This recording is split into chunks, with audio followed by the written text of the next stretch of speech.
Coucou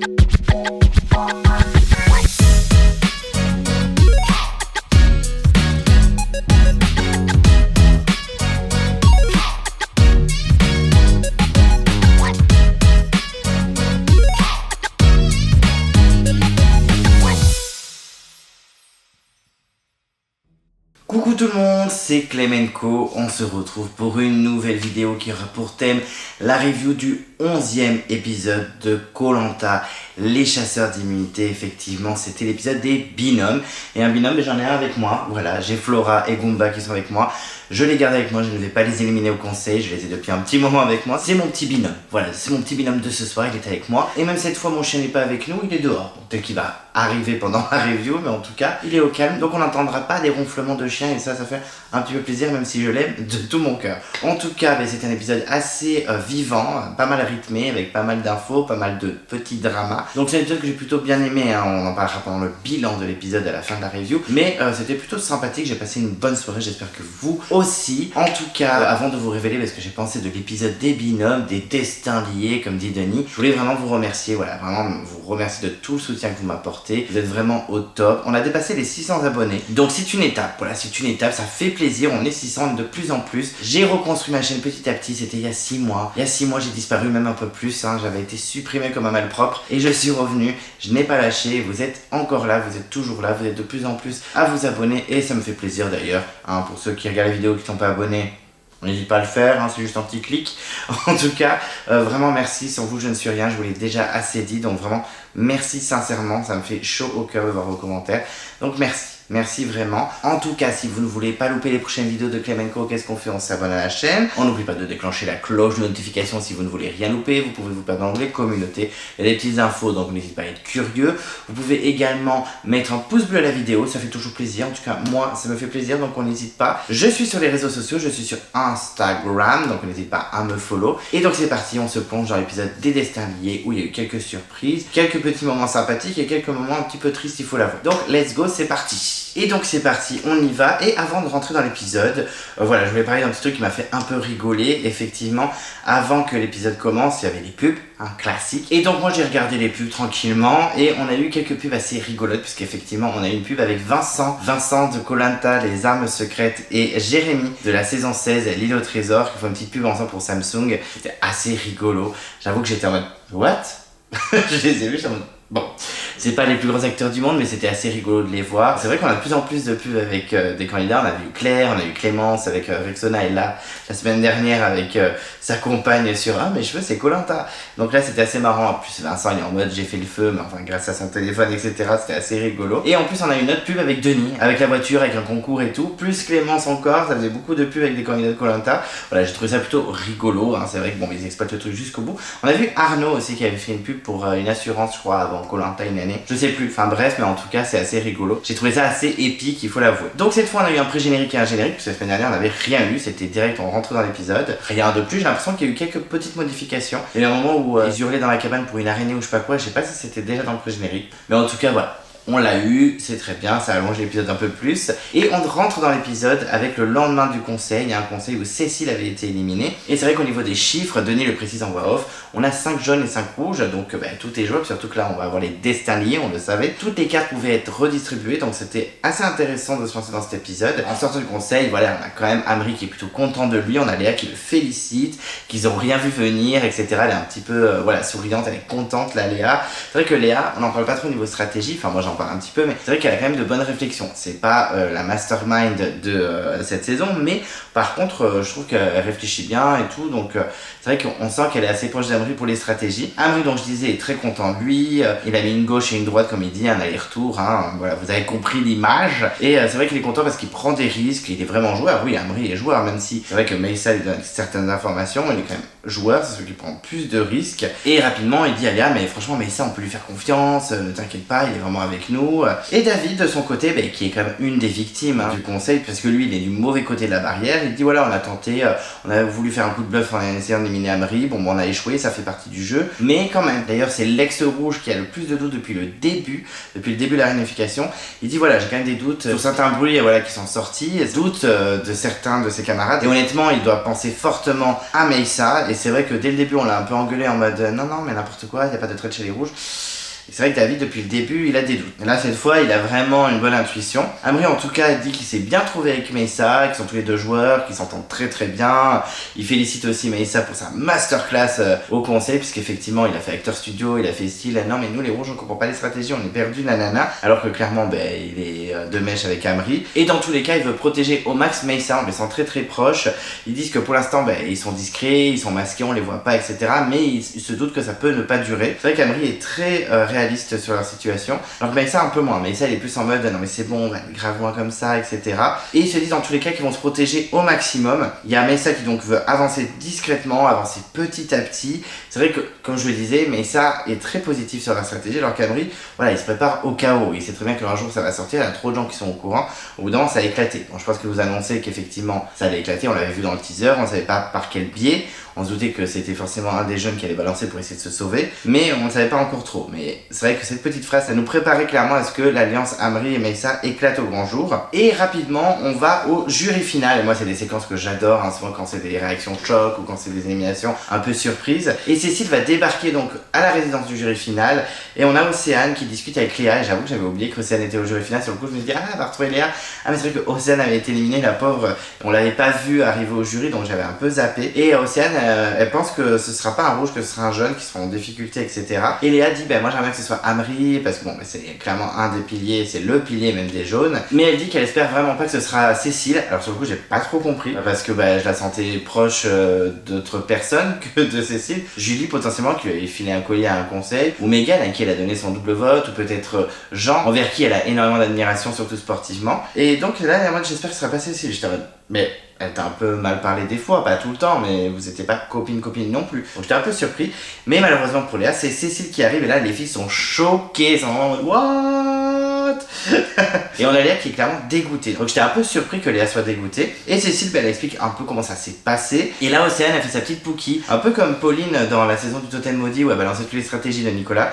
Elle dit clairement qu'il y a une alliance Meysa-Amri. Ok, Océane, tu racontes, t'es obligé, ou d'un moment, t'as des gens qui arrivent, t'as envie de leur raconter ce qui s'est passé en off, etc. Mais j'avoue que pour Amri, c'est peut-être pas très positif. Peut-être que ça va faire perdre des points à Amri auprès du jury final s'il est dans les deux finalistes. Donc j'avoue que j'étais un peu dégoûté que Océane balance tout ça. Mais bon, en même temps, Cécile s'en doutait un petit peu. Même à l'interview après le conseil, elle en parlait. Et c'est vrai que Cécile est quand même choquée. Elle tombe un peu dénue, elle en revient pas. Elle est vraiment très déçue, quoi. Parce que c'est vrai que Meysa, ils ont vécu l'aventure depuis le début. C'est vrai que Meysa, il était proche de tout le monde. Il avait donné le collier, par exemple, à Cécile. Cécile lui avait donné aussi un collier. Donc on les sentait proches quand même.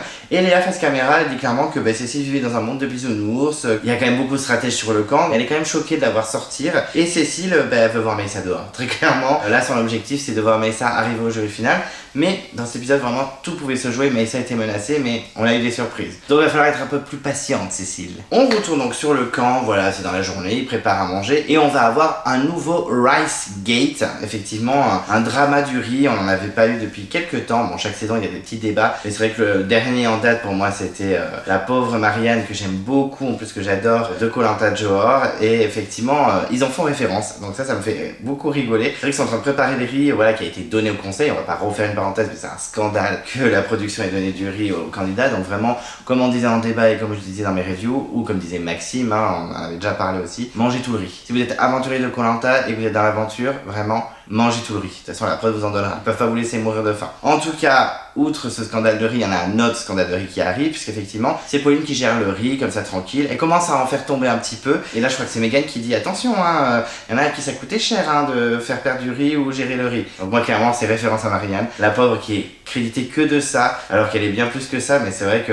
Marianne est affiliée au riz. Pour ceux qui regardent les débats, j'avais eu sa fille en débat, Jeanne, qui nous racontait que elle avait toujours du riz en cadeau à ses anniversaires, à ses Noëls. Donc clairement ça les suivra jusqu'au bout, les pauvres. Et là on a un petit conflit, donc je vous avais dit qu'il y avait un Rice Gate. Effectivement il y a un conflit entre les jaunes et les rouges qui ne gèrent pas du tout de la même façon les doses du riz, puisqu'effectivement David lui il veut restreindre. C'est vrai qu'ils sont pas mal économisés les rouges, alors que les jaunes eux ils ont pas mal plus mangé. Megan elle fait même une petite réflexion en disant c'est pas étonnant qu'il gagnait pas mal d'épreuves, parce qu'il se remplissait bien la panse, hein. Surtout que David pour lui il y a aucune logique de comment il gère le riz, c'est un peu n'importe quoi. Ça fait beaucoup rire, il dit ouais ça me fait rire, ils font aussi qu'ils ont le mental etc, mais pas trop, puisque effectivement dès qu'ils peuvent manger beaucoup plus ils le font. On sent qu'il y a de la tension sur les doses, mais également sur la préparation. Et c'est vrai que Sébastien remet en question la préparation des filles, notamment Julie, la technique du bouillon. Parce qu'effectivement faut mettre beaucoup d'eau pour préparer un bouillon, moi je n'y connais rien en cuisine, pas parce que j'ai vu 15 saisons Top Chef que je m'y connais, hein, très clairement. Et c'est vrai que bon, Sébastien il a l'air un peu de s'y connaître, Julie aussi, mais lui il dit faut qu'on ait un bouillon conséquent parce que ça remplit bien le ventre, ça donne de l'énergie etc, alors que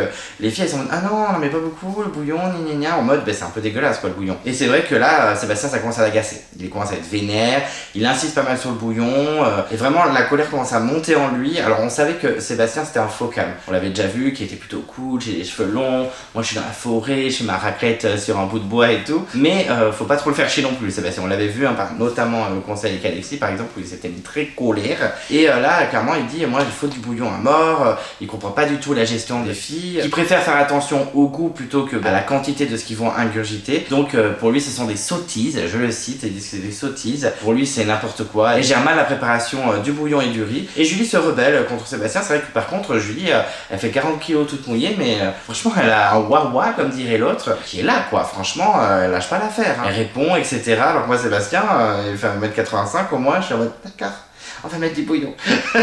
Non, tac, tac, tac. C'est vrai qu'il y a beaucoup de répondants, que ce soit contre Alicia, contre Cécile, contre X ou Y, même contre David. Et c'est vrai que là, elle lâche pas. Bon, et il y a Pauline qui essaie de tenter le jeu. Mais Julie, voilà, elle râle contre Sébastien. Elle dit que c'est un gamin, que bon, le pauvre il est affaibli, mais on est tous affaiblis. Franchement, elle le taille un peu, hein. C'est vrai que Julie, en face cam, elle est rigolote et elle tacle pas mal. Et là, j'avoue que sur le coup je me suis dit oula, mauvais montage de Sébastien, on le voit en train de râler, un peu en train de critiquer, je dis ça sent mauvais. Je me suis dit ça va être tendu pour lui, Julie le termine pas mal, en plus avec les binômes que je connaissais déjà à ce moment là, je me suis dit ça va être tendu pour lui. Je pense que ce petit conflit va dégénérer, il va peut-être causer l'élimination de certains, je ne m'étais pas trompé, hein, très clairement. Ensuite on a la bouteille de convocation à l'épreuve de confort, et la phrase c'est ce n'est qu'en prenant cette épreuve à bras le corps que vous obtiendrez le précieux confort. Putain mais des fois on voit vraiment que c'est Père Fouras qui a fait les phrases, hein. Très clairement on sent la petite patte Père Fouras, hein, très clairement. Oui, pour ceux qui ne le savent pas, effectivement le Père Fouras alias Yann Le Gac qui l'interprète fait aussi les épreuves dans Koh-Lanta, enfin il participe à la production, il produit etc. Donc effectivement ça ne m'étonnerait pas que ce soit lui qui fasse les petits messages. Bon, en tout cas on sent la petite patte quoi. Très rapidement les candidats comprennent que c'est la boue. Alors moi j'aurais vu ça, j'aurais fait et ouais je comprends pas. Alors moi je suis nul en énigmes, alors c'est du Père Fouras, je suis bon, j'avoue. Mais alors les énigmes de Koh-Lanta, il y a des fois oui, mais là j'aurais jamais deviné la boue. On a un Jean qui est motivé, voilà, il dit vu les commentaires que j'ai eu au conseil, on a plein d'éloges, etc. J'ai plus trop droit à l'erreur, donc je vais tout donner et je vais essayer de relever le défi. Là clairement oui, c'est vrai que Jean a une cible sur le dos et clairement, je spoil, hein, si vous regardez la review c'est que vous avez vu l'épisode, s'il n'avait pas gagné l'immunité avec Megan, je pense qu'ils auraient été très en danger. Donc oui, honnêtement, je pense que Jean a quand même une petite cible dans le dos. Pour la suite de l'aventure, ça semble plus tranquille pour lui. Mais bon, en tout cas, il va devoir être très méfiant. Les candidats arrivent ensuite à l'épreuve. Donc on a un petit ralenti scandaleux. Je déteste ça vraiment. Je pensais que la production m'avait écouté, mais vraiment pas du tout. En fait, je trouve ça inutile. Mais enfin bref, c'est comme d'habitude, je fais que râler sur ça. Et oui, bon, on découvre que c'est l'épreuve de la boue. On n'était pas surpris non plus. Au départ, Denis va dévoiler les récompenses. Et moi, déjà, vous aurez un indice sur ce petit meuble Ikea qu'on connaît bien et qui reste un petit peu douteux, comme je dis à chaque fois. Oui, tant que j'aurai pas la preuve du contraire, j'y croirai pas. Enfin bref, mais en tout cas il annonce que c'est le moment des destins liés. On savait que c'est à 10 candidats ou à 8, cette fois ce sera à 10. Et donc il dit rapidement qu'il y aura 4 binômes mixte, donc garçon-fille, pour ceux qui ne savent pas ce que ça veut dire, et un binôme d'hommes, parce qu'effectivement il y a plus d'hommes que de femmes, qui n'est plus le cas maintenant.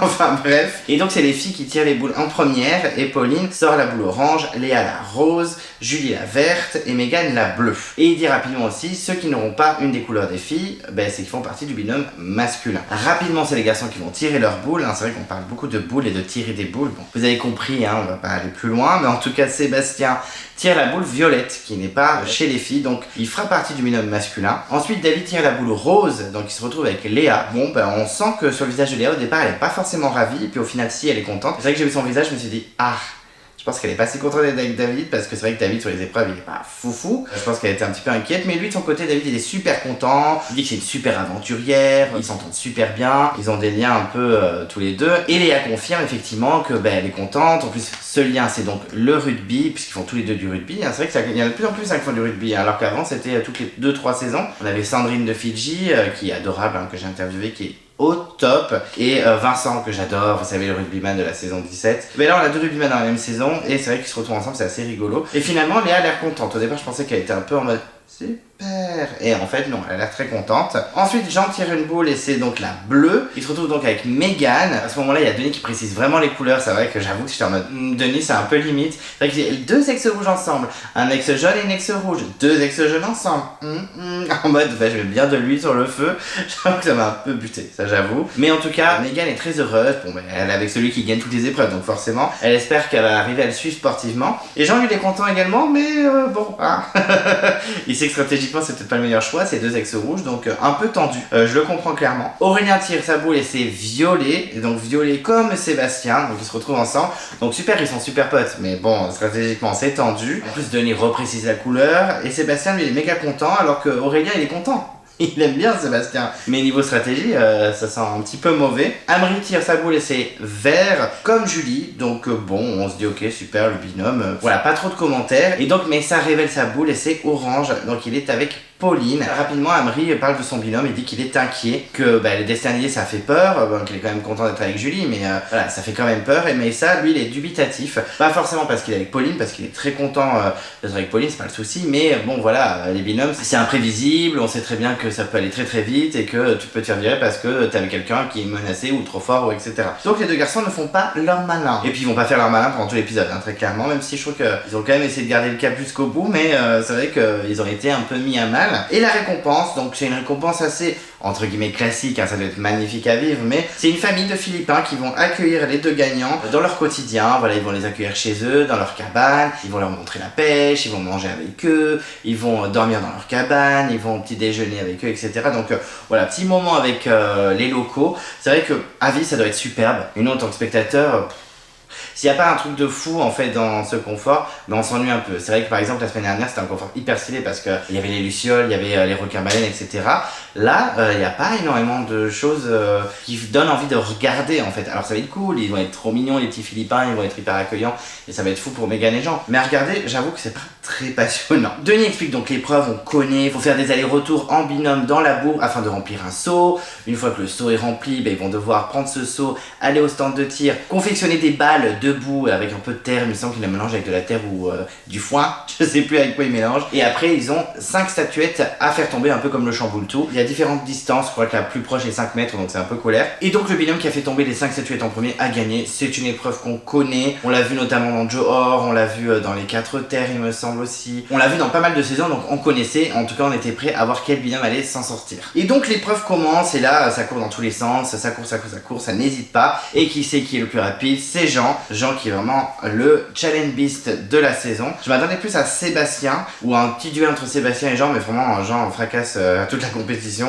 clairement. Les autres ne lâchent pas quand même, ils sont quand même là. Bon voilà, ils remplissent leur seau, ça se tripote les uns les autres. Vous savez que c'est une épreuve que je déteste un petit peu. Pour ceux qui me suivent depuis le début, et maintenant pour les nouveaux vous allez le savoir, c'est une épreuve que j'aime pas trop. Je trouve que là ça a été, mais souvent ils font des plans un peu scandaleux sur les parties intimes des candidats, ça me dérange un peu. Avant ils montraient surtout les filles, et dans les dernières saisons ils montraient un petit peu ce genre de plan. Il y avait aussi les garçons, pour la ménagère de moins de 50 ans et autres. Parce que je déteste cette expression, la ménagère de moins de 50 ans, c'est hyper réducteur. Mais bon, en tout cas, là il n'y a pas eu de plan scandaleux, donc c'est plutôt pas mal, mais ça se ripote quand même. Et je trouve qu'en plus c'est un peu injuste pour les gens chauves.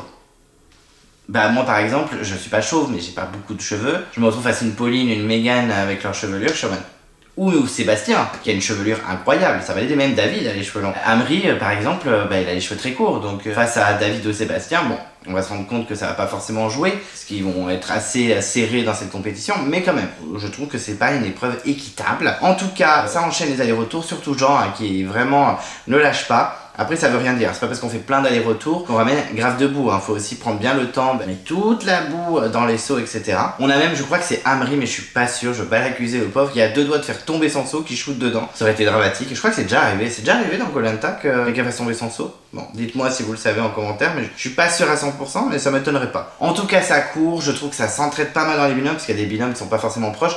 J'avoue que Amri et Julie, ils sont pas forcément potes, mais ils se soutiennent, hein. Il y a vraiment de l'entraide entre eux, ils savent très bien que de toute façon, ils ont pas le choix. Il y a quelques ralentis scandaleux dans la boue. Je me suis dit déjà que les ralentis quand ils arrivent, ça m'agace, mais là, les ralentis quand ils sautent dans la boue, je suis en mode oh là là, toujours plus. Je sais pas pourquoi ils font ça. Il y a même un moment, Julie, elle se retrouve aveugle, elle a trop de boue dans les yeux, elle est en mode guide-moi, je sais pas où je mets dans le seau, ça m'a dead.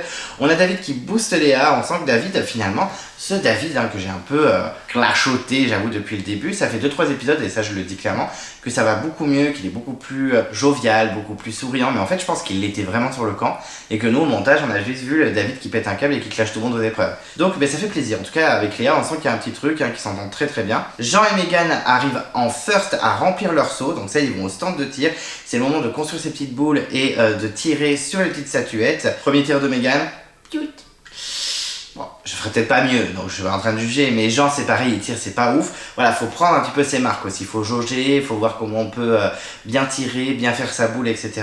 Donc je juge pas, et puis ils vont tous un peu galérer au début, puis après ça va pas mal s'enchaîner, parce que c'est une épreuve qui s'est pas mal enchaînée avec pas mal de suspense. David et Léa ont fini leur saut à leur tour, et c'est parti pour le stand de tir, mais leurs tirs sont pas ouf non plus, comme je disais, chacun prend ses marques. Ensuite c'est Aurélien et Sébastien qui débarquent. Jean marque un premier point, donc plutôt bien, ils ont un point alors que personne n'a de point, donc ça fait une petite avance pour eux. Amri et Julie c'est bon pour le saut aussi, ils débarquent, il reste plus que Meyssa et Pauline qui mettent un peu plus de temps que les autres. Ensuite David touche une statuette, donc un point pour le binôme, donc ça y est, petite égalité avec Jean et Megan. Sébastien aussi, donc ça y est, on a 3 binômes égalité. Puis Aurélien tire, donc ça fait 2 points pour Aurélien et Sébastien, ça enchaîne. Julie marque à son tour, donc j'étais content pour Julie, parce que c'est vrai que Julie est souvent créditée comme un peu nulle sur les épreuves, et là elle a prouvé que elle était en place. Aurélien et Sébastien marquent un nouveau point, ils sont à 3 points. Pauline et Meyssa arrivent enfin au stand de tir. Jean marque un deuxième point, donc il essaye d'égaliser, il essaye de rattraper, il lâche rien. Seul Pauline et Meyssa ont 0 points, c'est vrai que chacun a au moins 1 point. Mais Pauline d'un coup touche une statuette, donc ça y est, 1 point pour eux également. Et là ça va pas mal s'enchaîner, j'avoue que des fois j'avais du mal à suivre. Léa et David marquent un deuxième point, mais Julie et Amri marquent aussi un deuxième point,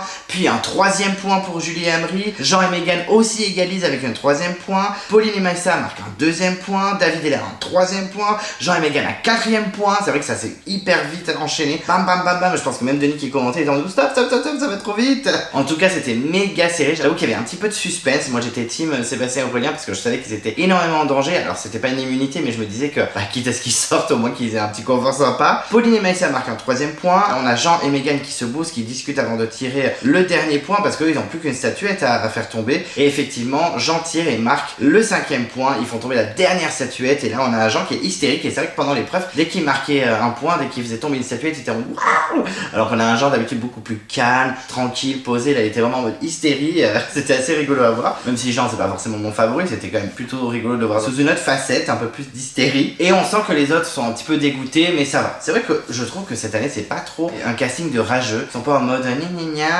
j'y étais prêt, je suis dégoûté. Non, je trouve qu'ils sont plutôt fair play. On verra si le jury final, au conseil final, va terminer les deux candidats. Mais j'espère pas, j'ai un peu d'espoir. Même si Cécile a l'air très colère contre Meyssa. En tout cas, Denis félicite Megan et Jean. Jean a quand même gagné 3 épreuves sur 4. C'est assez incroyable. C'est une machine de guerre, hein, clairement, le Jean. Donc, super binôme pour Jean. Il était très content. Ils avaient la bonne technique. Ils se croisaient, etc. Donc, il est très content. Megan a un sourire énorme, vu qu'en plus, ils sont remplis de boue, on voit que ça. Donc, elle est très contente. Bah ouais, tu m'étonnes, t'as gagné un confort. Donc, truc de ouf. Et ils vont récupérer un indice. Donc, ils récupèrent un indice pour les deux, puisque ce sera sûrement pour le prochain conseil, puisque tous les colliers ont des durées de vie, ce qui est assez déprimant pour le jeu, mais bon, c'est comme ça. Je pense qu'ils vont le trouver, parce que, bon, maintenant, je peux le dire, puisqu'on l'a vu dans le pré-générique. À un moment, on voyait Megan et Jean parler dans le pré-générique en disant mais je crois qu'il y a un collier là. Et il y avait un plan sur le coquillage, enfin en tout cas bout de bois au coquillage ou pierre qu'on a vu dans l'eau avec le collier. Donc moi je me suis dit ils vont le trouver, c'est sûr, puisqu'on a eu ce plan là. Finalement, le pré-générique m'a bien eu. Ah, il m'a bien eu le pré-générique. En tout cas, ils sont très contents, ils sont pleins de boue, mais ils se cassent au confort, ils vont profiter au max. Ensuite, c'est le retour au camp pour les candidats qui n'ont pas gagné l'épreuve. Ils sont tout propres, ils ont dû prendre une petite douche entre temps. Et c'est vrai que bon, on a Julie qui fait ah c'était super bien comme épreuve. Et David qui fait oui, enfin on n'a pas gagné donc. Mais en tout cas voilà, ils sont au camp, ils vont pouvoir aussi se reposer après cette épreuve plein d'adrénaline. Et on a Sébastien et Aurélien qui sont inquiets parce qu'effectivement ils sont contents d'être ensemble. On a Aurélien qui je suis contente avec Sébastien, je lui fais confiance, il est bon dans les épreuves etc. Mais stratégiquement c'est tout pourri quoi. Donc c'est vrai que c'est un peu la panique. Et rapidement on a Sébastien qui veut balancer la stratégie de Meyssa avec Amri au rouge pour se sauver, clairement, parce qu'il sait que les rouges vont péter un plomb, ça va exploser en plein vol. En tout cas, ça va redistribuer des cartes, il y a peut-être les rouges qui vont se retourner contre le binôme Meyssa-Pauline. Et Aurélien dit, oui, t'as raison, faut faire ça, faut tenter le tout pour le tout, clairement, il faut balancer Meyssa sous le bus, et un peu Pauline aussi, malheureusement. Faut faire des choix stratégiquement, on est là pour gagner, on n'est pas là pour garder ses copains jusqu'au bout, quitte à se faire éliminer. Donc, je trouve que c'est un peu hardcore comme choix, mais en soi, c'est pas si bête que ça. J'étais pas convaincu que ça pouvait les sauver, mais je me suis dit, en tout cas, les gars, ils ont pas le choix. À moins de gagner l'épreuve d'immunité ou trouver un collier, les stratégies, elles semblent complètement bloquées. C'est vrai que souvent, on est en mode, ah ouais, juste chercher un collier ou juste gagner l'épreuve d'immunité, c'est une stratégie, c'est vraiment nul. Mais quand il y a les binômes, c'est hyper tendu. Là, surtout que de grandes chances que Megan et Jean gagnent l'épreuve, ça bloquait un peu tout. Donc, enfin, bref, tendu pour les garçons, mais ils ont raison de tout donner afin d'être sauvés. Et puis là, on a Julie qui fait des petits commentaires, on dirait un petit peu la gardienne de l'immeuble qui commente tout. Et elle parle de Sébastien, elle le surnomme Jésus. Bon, un peu facile. Un mec qui a de la barbe et qui a les cheveux longs, Jésus, c'est un peu facile comme surnom, mais bon, ok. Et elle dit, de toute façon, je pense qu'il peut plus me voir depuis l'histoire du riz. Donc, voilà, maintenant je laisse se débrouiller, je le laisserai faire sa bouffe. Et puis on verra si ce sera toutou YouTube ou pas. Bon, j'avoue que Julie, je pense que si elle ne dit pas toutou YouTube dans un épisode, elle meurt. J'avoue que c'était rigolo au début, mais maintenant. Voilà, c'est un peu redondant, mais bon, c'est son expression, je ne lui enlève pas. Mais en tout cas, Julie, c'est que Sébastien, il peut pas la virer, puisque effectivement, Julie est avec Amri, et qu'Amri était très très proche de Sébastien. Mais à la base, ce qui l'embête, c'est que les rouges voulaient virer Amri, mais Amri est avec elle. Donc elle dit, c'est la merdasse. Donc ça m'a fait un peu rigoler, j'avoue que Julie, elle est un peu revenue sur le devant de la scène dans cet épisode. Ça, c'est vrai qu'on s'ennuyait un petit peu depuis 2-3 épisodes avec elle, et là, bon, elle se réveille un peu, elle est dans les dramas et tout. Elle sent que c'est compliqué pour elle, et rapidement, elle va voir Amri en mode, bon, on fait quoi stratégiquement, faut trouver une solution, etc. Et Amri est en mode ah non, mais on attend, on sait même pas encore qui c'est qui a gagné l'immunité, calme-toi. Et c'est vrai qu'Amri, il est un peu en panique aussi, il dit qu'il est pas à l'aise, il se sent en danger quand même, parce que Julie c'est pas forcément une des queens de la stratégie, et elle est pas au top de la stratégie des ex-rouges en tout cas, et un peu au bottom, on va pas se mentir. Voilà, il risque de ne pas gagner l'immunité. Il dit clairement que Julie c'est pas l'élément fort du camp, donc il s'attend pas à forcément gagner l'épreuve, mais on peut être surpris. Et là on a une petite discussion entre Meyssa, Pauline et Amri pour savoir ce qu'ils vont faire un petit peu, et Meyssa rassure rapidement en disant non mais Julie est avec nous, c'est sûr, vous inquiétez pas. Amri, lui, veut attaquer le binôme David et Léa. Bon, il perd Léa, mais ça élimine quand même un ex-rouge. Mais Pauline est en mode, ah mais moi je voterai jamais contre Léa, donc ça c'est mort. Et Meyssa, lui, il est plus en mode, on va virer les garçons, ça dégage, c'est une opportunité unique, c'est deux mecs hyper forts, etc. Mais Amri, c'est ses potes, en fait, à la base. C'est un petit trio qui est là depuis le début. C'est vrai que les Kadassi, ils sont quand même proches depuis le début. C'est quand même plus une famille que les rouges, parce que c'est vrai que les rouges sont toujours en mode, ouais, il a détruit la famille, il a trahi la famille. Mais quelle famille, en fait, chez les rouges? Je t'explique, il n'y a pas de famille chez les rouges, ils se détestaient tous, ils s'écharpaient à mort, enfin bon, il y a une petite famille si vous voulez, David, Jean et Megan et Cécile peut-être, et puis le reste, non, tout le monde pouvait pas se piffrer. Après c'est ce qu'on voit à l'écran, mais c'est vrai que quand ils disent famille, t'es en mode carrément, famille. J'aurais plus dit les Kadassi, bon quand on va voir la fin de l'épisode, famille, on sait pas trop, mais ça il n'y a pas de famille dans Koh-Lanta, on est là pour s'éliminer entre nous, donc forcément. Mais en tout cas Amri, voilà, il est pas très à l'aise avec l'idée, pour lui dans sa tête c'est le binôme David-Léa qui est plus visé, mais sinon les gars, mais il dit clairement ça me gêne de les éliminer, j'ai pas très envie, puis Amri en plus s'il les élimine, ça va pas trop l'aider au niveau de son jury management. Alors pour ceux qui savent pas ce que ça veut dire, c'est en gros comment tu gères le jury final. Si tu travailles dans tous les sens, le jury final va te détester, il faut aussi que le jury qui va voter pour le gagnant, il t'apprécie un petit peu. Par exemple, Chantal a eu un jury management catastrophique, même si je l'adore et que c'est ma queen. Mais bon, c'est comme ça. En tout cas, il veut essayer de convaincre Meyssa de sauver les garçons, mais ça semble très tendu. On va pas se mentir, ça va être compliqué pour le petit Amri. Il va devoir faire des choix, et ça va être dur pour son petit cœur, je pense. On retrouve Jean et Megan pour le confort. Bon, c'était pas aussi passionnant que la semaine dernière, le confort, mais c'était pas non plus une souffrance parce que c'était assez court à chaque fois. Mais bon, c'est vrai qu'on les a quand même pas mal vus. Ils débarquent donc chez les Philippins, dans la famille qui les accueille. Ils disent bonjour à tout le monde, voilà, petit bisou, ils se présentent, c'est convivial. C'est un petit peu gênant parce que c'est vrai qu'ils sont un peu timides, mais c'est convivial quand même. Ils ont une petite boisson de bienvenue, une boisson que Megan va adorer, hein, c'est un smoothie à la banane, elle va adorer clairement. Elle va même vouloir lécher le verre, etc. Mais elle va pas le faire, elle dit que ça se fait pas trop, elle a raison. Mais en tout cas, Jean est content de ce bel accueil, il dit que c'est timide, hein, mais que c'est accueillant et que la boisson est délicieuse. Donc clairement, ils sont contents. Et rapidement, les gens ils repèrent un bateau qui est en construction. On voit que le squelette du bateau, en bois, hein, bien sûr. Elle dit, mais c'est vous qui l'avez construit, hein, parce que je suis charpentier en fait, etc. Donc là, ça va parler bois, ça va parler construction, ça va parler outils, bricolage, ponçage, enfin bref, ça va être en mode Bob le bricoleur, le genre. Et c'est vrai que là, bon, ils ont des points communs, c'est plutôt sympa, travail à l'ancienne et tout, donc petit moment d'échange. Donc Jean il profite. Jean il profite non seulement au niveau alimentation, mais aussi au niveau découverte des professions de là-bas. On retourne rapidement au camp, et là c'est vraiment les binômes qui se préparent un petit peu pour les preuves d'immunité, pour les stratégies. Ils préparent leur bille, hein, très clairement. On a Léa qui veut gagner. Léa a dit il faut gagner l'immunité pour être sauvé. David il est motivé. Et c'est vrai que David pour l'instant sur les épreuves il a jamais été incroyable. Donc je me dis même si Léa est forte ça va être compliqué. Mais David lui il est content quand même, il est rassuré, il dit que c'est la meilleure fille, hein, clairement. En plus elle a les mêmes valeurs que lui, le rugby, tout ça. C'est vrai que les joueurs de rugby ils ont vraiment des valeurs communes, c'est très important pour eux. Je vous l'ai déjà dit, j'ai un ancien collègue qui était rugbyman. Et clairement si on n'est pas rugbyman on peut pas comprendre, hein, très clairement. Mais en tout cas voilà, ils ont un petit truc qui accroche, ils se font confiance. Il dit même qu'il peut parler stratégie ouvertement avec elle. Et rapidement il dit moi je vise Aurélien et Sébastien, hein, clairement. C'est le binôme idéal à éliminer. Et de son côté, Léa elle aime bien David. Elle aime bien, elle le trouve gentil, elle le trouve drôle, elle trouve que elle lui ressemble un peu parce qu'il est très impulsif et après ça se calme rapidement et il redevient jovial. Et c'est vrai que elle est un peu comme lui. Donc voilà, on sent que ce petit binôme fonctionne bien. Et on a une petite discussion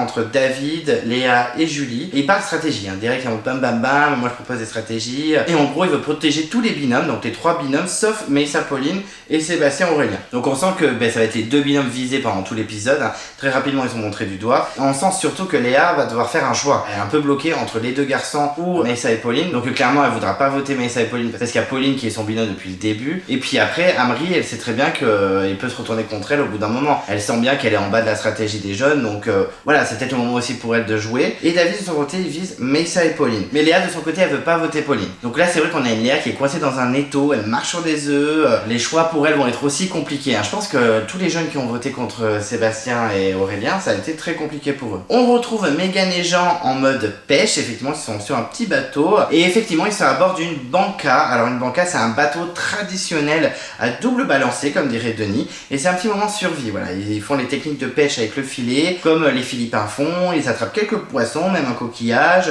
On sent qu'il y a une bonne ambiance, on sent que Jean et Megan s'éclatent. On a une Megan qui est vraiment à l'aise, elle est vraiment excitée d'être là, elle est même plus à l'aise que Jean, même Jean le dit lui-même. Franchement, il profite à mort. Par contre, ce passage dure à peu près 5 secondes et c'est déjà fini, on retourne au camp. Ok. Et effectivement, on retourne au camp et c'est un petit moment de survie qui nous attend, puisque eux, de leur côté, ils pêchent pas des poissons, mais ils ont vu des petits citrons. Ils ont vu des petits citrons, donc avec David, avec Julie, avec Mélissa, ils sont en train d'essayer d'attraper ces petits citrons. Et j'ai trouvé que pendant ce petit passage, David a été très rigolo, il faisait des blagues à la caméra, il était plutôt fun, il faisait des petits commentaires assez sympathiques. C'est vrai que David, j'ai trouvé plutôt cool dans ce passage, mais en même temps, il rigole, mais il rigole jaune, comme les citrons, parce qu'il en peut plus, parce qu'il est en train de porter Julie. Alors certes, elle est légère, mais il la porte quand même sur ses épaules, il en peut plus. Et j'avoue que c'était un peu drôle. J'avoue, ce moment était un peu drôle. Il récupère quelques citrons, des calamansi, comme dirait Denis, des petits citrons de là-bas, bon, très bien. Et de son côté, Pauline, elle a trouvé pas mal de choses. Elle a trouvé du manioc et de la canne à sucre. Et en plus, c'est assez conséquent, elle est contente. Elle dit, il y a des bonnes portions pour 8. En plus, avec le riz, on va se faire bien plaisir. Et en parlant du riz, on a Sébastien qui est à la popote. Il est à la popote, et là, Julie, elle est en mode, je laisse faire. Je laisse faire parce que bon sinon ça va partir en cacahuète quoi. Donc il y a d'attention. Julie dit clairement qu'elle ne fait rien. Vu qu'elle a eu des réflexions ce matin, elle dit clairement je ne fais rien. Il a tout vu, il a tout fait, donc il sait faire, très bien qu'il fasse. Et puis moi je goûterai, et puis je dirai si c'est bon ou pas, ce sera un petit peu le suspect. Donc on sent une Julie un peu piquante, un peu taquine, qui est prête à critiquer le moindre faux pas de Sébastien. Alors que Sébastien lui il est à l'aise, il est en train de préparer son petit repas tranquillement, donc il met plein d'eau pour faire un bon bouillon. Et David fait une petite réflexion en mode mais par contre ça ferait un gros bouillon. Et Sébastien était au taquet en mode Il était trop vénère en mode, moi c'est très bien comme bouillon, puis il dit, il faut du bouillon. On sentait que Sébastien il tenait son bouillon, mais je le comprends, mais c'est vrai qu'à chaque fois les rouges sont il sera pas trop conséquent le bouillon, mais stop, laissez-le tranquille, laissez-le faire. Et Julie elle mâche pas ses mots, hein, elle continue à dire, mais de toute façon, il faut faire comme lui il fait, sinon c'est pas bien, etc. Comme lui il veut, gna gna gna. Donc ça rallouille sur la tête de Sébastien. Et puis d'un coup, c'est prêt, ça y est, tout le monde mange dans sa petite coco, et puis les gens ont l'air de kiffer. Donc ça râle, mais résultat c'est bon. Mais ça il kiffe à mort, Sébastien est plutôt content de son repas. Et Julie commence un petit peu à râler en disant bon, ça manque un petit peu de protéines, on aurait pu avoir des petits crustacés dedans, mais bon, c'est vrai que bon, j'avoue, c'est très bon. Donc finalement, Sébastien a convaincu tout le monde, donc Sébastien est content. Il dit voilà, j'ai convaincu les filles qu'il fallait faire comme il le conseillait. Et il y a même Amri qui précise que c'est le meilleur bouillon de l'aventure pour l'instant. Sébastien est content, Julie a abdiqué, et il est très content qu'elle ait abdiqué. Il a convaincu les filles, il a réussi sa mission. Est-ce que ça va l'aider pour plus tard? Je l'espère à ce moment-là. Malheureusement non. Ensuite on retrouve Megan et Jean encore en confort. C'est vrai que ce confort était pas mal découpé en petites séquences. Et on les retrouve avec les Philippins et ils sont en mode lessive. Ils sont en mode Homo, Myrlène et compagnie. Ça y est, dash 2 en 1, on y va, on nettoie les fringues. Il y a un petit moment avec une petite fille qui est vraie, qui est toute mignonne, qui est toute timide, qui les regarde un peu en mode mais qui sont ces gens? Et Jean forcément ça lui rappelle son enfant. Forcément il fait le lien assez rapidement parce que les enfants ont à peu près le même âge. C'est le moment cute, même si vous savez que les parents dans Koh Lanta etc. quand ils parlent de leurs enfants qui pleurent ça me touche pas forcément, mais là c'était plutôt cute. Jean se prend au jeu, Megan est touchée, enfin beau moment. Et après ils étendent des fringues sur les feuilles de bananier et après en mode banana, ma tête. C'était les mignons, comment ça se passe? M'a tué en mode banana. Bon c'était plutôt rigolo. Donc après c'est moment de barbecue, donc ils sont plutôt contents. Et là on a une locale qui arrive avec un énorme poisson sur une feuille de bananier en mode on va manger ça.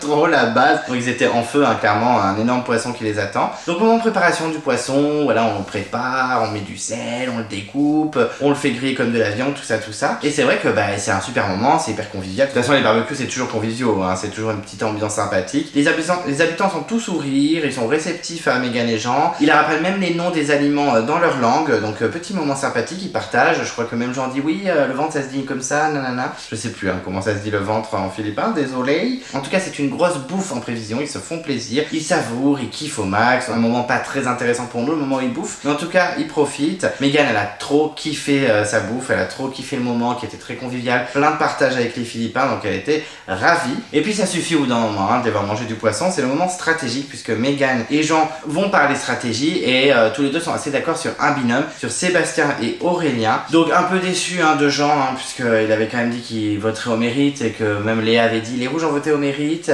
et les jeunes ont voté contre le mérite, gna gna gna. Et en fait les rouges font pareil. Après moi j'accepte parce que stratégiquement ils font bien de virer Sébastien et Aurélien qui sont deux ex-jeunes et plutôt forts. Mais bon, après faut pas prôner le mérite derrière. Mais bon, voilà, je voulais juste faire une petite pique comme ça, elle tombe, voilà, je la pose comme ça. L'information, vous en faites ce que vous voulez. Surtout que Megan dit clairement que si Sébastien Aurélien dégage, ça affaiblira Amri. Oui, Amri a aussi fait ses choix, on va en parler, même si je suis team Amri, on va quand même en parler. On va voir avec les autres aventuriers comment ça a évolué, parce qu'ils sont pas là pendant presque 24 heures, donc il s'est passé, ça se trouve, 1000 trucs sur le camp, donc ils vont voir. Mais ils ouvrent quand même l'indice, et rapidement ils comprennent qu'ils vont devoir cet indice près du feu, un peu comme Julie l'avait fait dans la nuit, afin de trouver un collier. Et c'est un collier cessible pour le prochain conseil, donc un collier plutôt intéressant. Par contre, un collier avec une durée de vie, donc ça c'est un peu relou. En gros, je pense que la prod, elle veut juste qu'il se passe des trucs directs, pas des colliers qui servent à rien, en mode Cindy et Steve dans la guerre des chefs ou Patrick dans la revanche où il a 2 colliers qui vont servir à rien. Donc, je pense qu'ils sont en mode nous on fait des conseils où ça se retourne grâce au collier, ça s'appelle les chasseurs d'immunité donc on y va. Donc un peu d'aigle de la durée de vie du collier mais bon c'est comme ça. Rapidement eux ils ont pas à se cacher comme Julie puisqu'ils ont un feu à côté d'eux chez les Philippins donc ils regardent donc rapidement ils apprennent qu'à partir de la bannière ils vont devoir partir du sud-ouest, faire je sais pas combien de pas etc.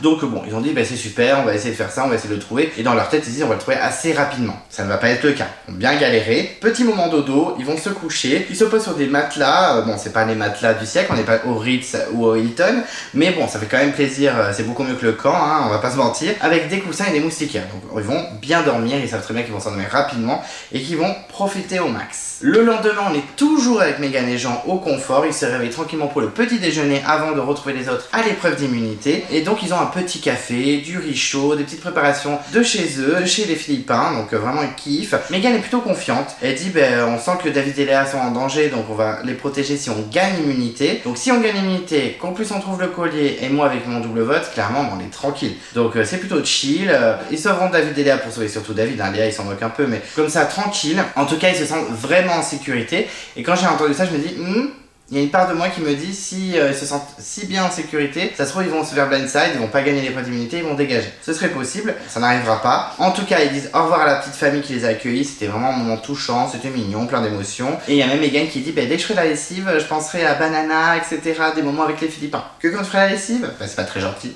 Non, je rigole, mais c'est vrai que c'est rigolo, voilà, elle fera la lessive, elle pensera à Banana. En tout cas, petit moment mignon quand même. Ensuite, c'est le moment de la convocation à l'épreuve d'immunité et le message qui était long, c'est le regard et le miroir de l'âme, c'est dans celui de votre partenaire que vous puiserez votre force et votre détermination. Donc David, lui, de son côté, est plutôt serein parce qu'il est avec Léa. Ils se font confiance, Léa a confiance également. Pauline, elle dit clairement à Mélissa, faut tout donner. Hein, clairement, on est en danger. Elle dit clairement qu'avec Mélissa, ils sont foutus s'ils n'ont pas de collier et s'ils ne gagnent pas l'immunité. Donc c'est vrai qu'il y a beaucoup d'entre vous qui disent, ouais, Pauline, sa stratégie, c'est soit trouver un collier, soit trouver une immunité. Ben non, prends les choses en main et fais des stratégies. Après, je suis d'accord pour tous les épisodes qui ont été diffusés. Mais là, les binômes, c'est un peu plus tendu, je trouve, de faire des stratégies de malade. Ils sont un peu plus bloqués, hein. Clairement, les destins liés, donc bloqués. Donc, clairement, s'ils gagnent l'immunité, ça va les aider, mais ils pourraient faire autre chose. Bon, finalement, elle va s'en sortir, mais quand même. Aurélien, de son côté, est confiant, il a confiance en Sébastien, ils sont déterminés. Julie, de son côté, elle veut gagner, hein, l'épreuve, comme ça, elle sera sereine. Et elle dit clairement à Amri, voilà, dans les épreuves, j'ai un peu la rage, donc si je crie, faudra pas m'en vouloir. Il y a même Amri qui dit, non, vas-y, crie. Bon, on sent qu'Amri, ça va être compliqué pour supporter Julie, mais bon, c'est assez marrant de le voir dire, non, vas-y, crie, alors qu'elle va pas du tout crier, elle va être plus calme et posée. Julie est très inquiète de virer avec Amri, parce qu'elle sait qu'Amri est dans le viseur des axes rouges, et que, bon, clairement, Julie n'est pas en tête de la stratégie des rouges, donc au pire, s'ils la perdent, ils seront en mode mais finalement, elles ne seront pas menacées de tout l'épisode. Et tant mieux pour moi, parce que j'adore Amri et Julie, ça va mieux. Les candidats débarquent à l'épreuve d'immunité. Il n'y a pas de ralenti. Donc j'étais très ravi, j'étais très content. Ils m'ont respecté. Et rapidement, Denis convoque également Megan et Jean qui reviennent de leur confort. Donc ils font coucou à leurs camarades.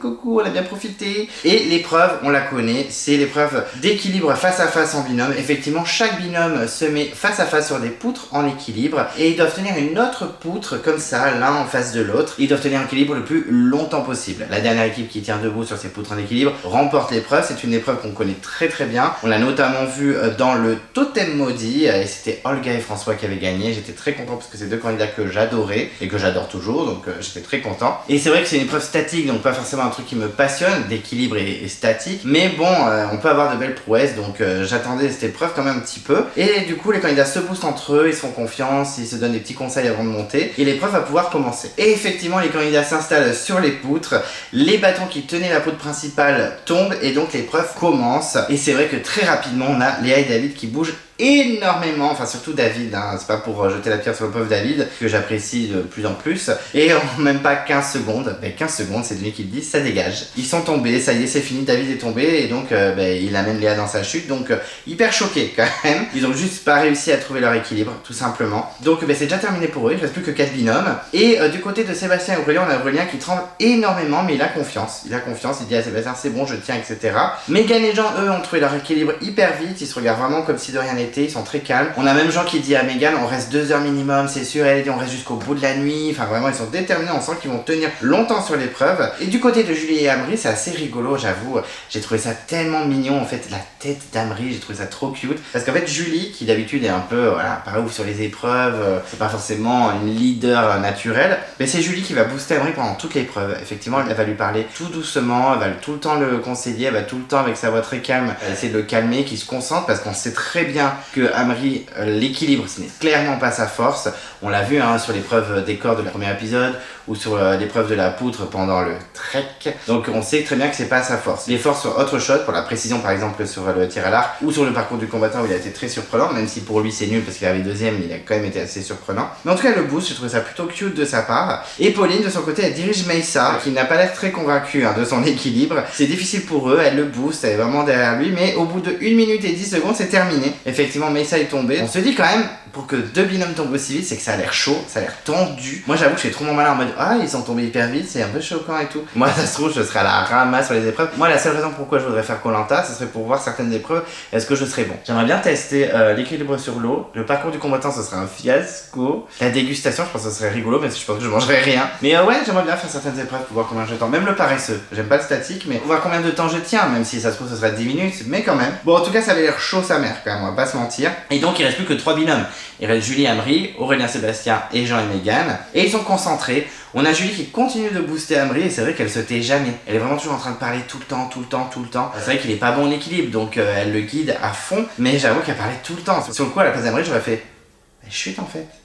Parce que tu parles trop, c'est insupportable. De leur côté, Jean et Mégane, ils ne bougeaient pas d'un cil. Vraiment, j'étais choqué, j'étais vraiment en mode, mais ils sont trop vénères. Ils sont en mode, tout va bien. Tout va... On peut manger une glace, je peux pas manger quelques sushis, se poser, non, c'est pas possible. Non, mais vraiment, ils étaient trop tranquilles, j'étais choqué, ça m'a clairement buté. Pour Aurélien et Sébastien, mais ça souffre un peu. Clairement, on a Sébastien qui sont plutôt inquiets. Sébastien était assez focus, assez concentré, alors qu'Aurélien était hyper hésitant. On sentait que Sébastien était un peu en panique de voir Aurélien faire n'importe quoi. Julie continue de diriger Amri et continue à lui parler. Et c'est vrai que vu le visage de Amri qui était hyper concentré, qui était vraiment comme ça, il avait une tête trop marrante. On sait pas si ça le saoulait ou si ça le rassurait vraiment. On sait pas trop si c'était efficace ou pas. Parce que je pense qu'il avait pas envie de lui dire tais-toi en fait. C'est surtout qu'il y en a un qui va s'en charger de lui dire ferme ta Donc ce serait bien que tout le monde ne lui dise pas. Mais je savais pas si ça l'aidait ou si ça l'agaçait. En tout cas, de leur côté, Mégane et Jean sont toujours tranquilles. Et Sébastien et Aurélien, ça galère. Surtout Aurélien, comme je le disais. Sébastien est focus, mais Aurélien, c'est un massacre. Et au bout de 4 minutes, je pensais que ce serait beaucoup plus long, mais au bout de 4 minutes, les garçons tombent. Donc il reste plus que 2 binômes. C'est un duel. On a Amri, Julie, Vicis, Jean et Mégane. Mais même si ça semble assez terminé comme épreuve, parce qu'effectivement, Jean et Mégane ne bougeaient pas du tout et Amri était PLS.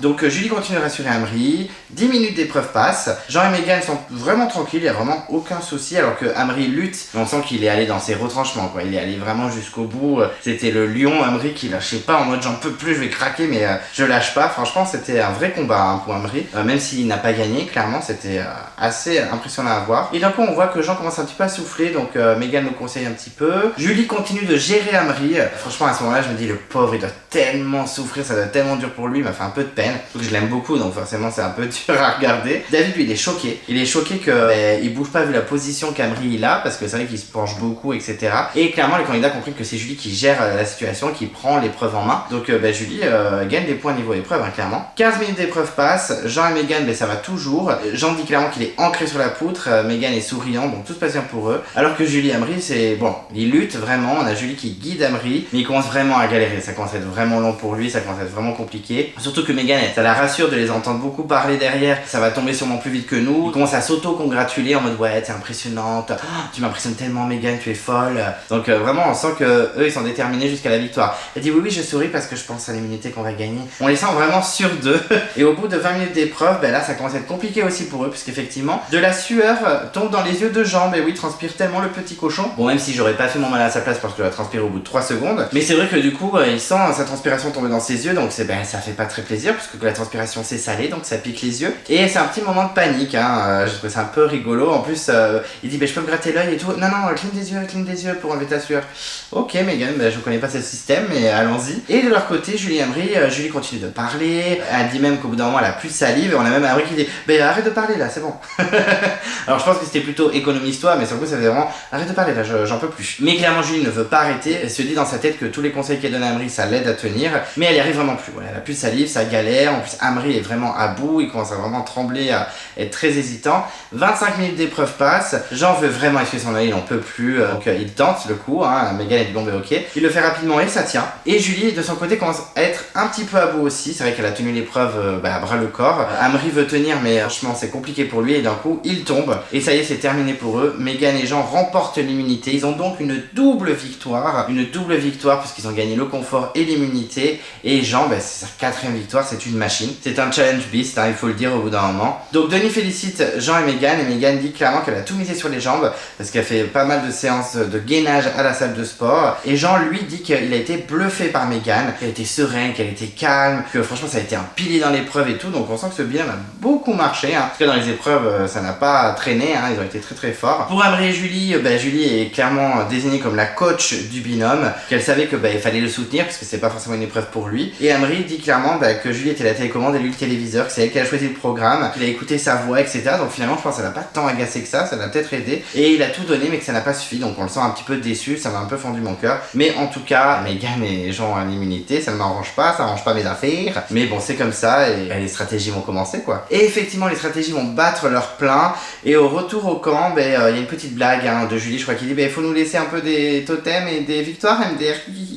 Bon, c'est plutôt bon enfant. C'est vrai que là, on se dit que Meghan et Jean peuvent avoir énormément d'avantages. Ils ont l'immunité, ils sont sauvés. Ils ont l'indice pour le collier, donc s'ils trouvent un collier, ils peuvent sauver un autre binôme. Et en plus, Meghan a le vote noir, donc elle a une voix en plus, donc c'est très intéressant. Et rapidement, ils se disent, voilà, le conseil, c'est pas ce soir, c'est demain soir. Donc on va prendre notre temps pour chercher le collier, on va pas se griller tout de suite, on va le chercher plus tard, on pensait le chercher tout de suite, mais finalement on va prendre le temps. Oui, à force de prendre le temps, vous avez fait n'importe quoi, puisqu'ils ne trouveront pas le collier. En tout cas, une petite réunion des ex-rouges, où il y a David, Julie, Meghan, Jean, etc.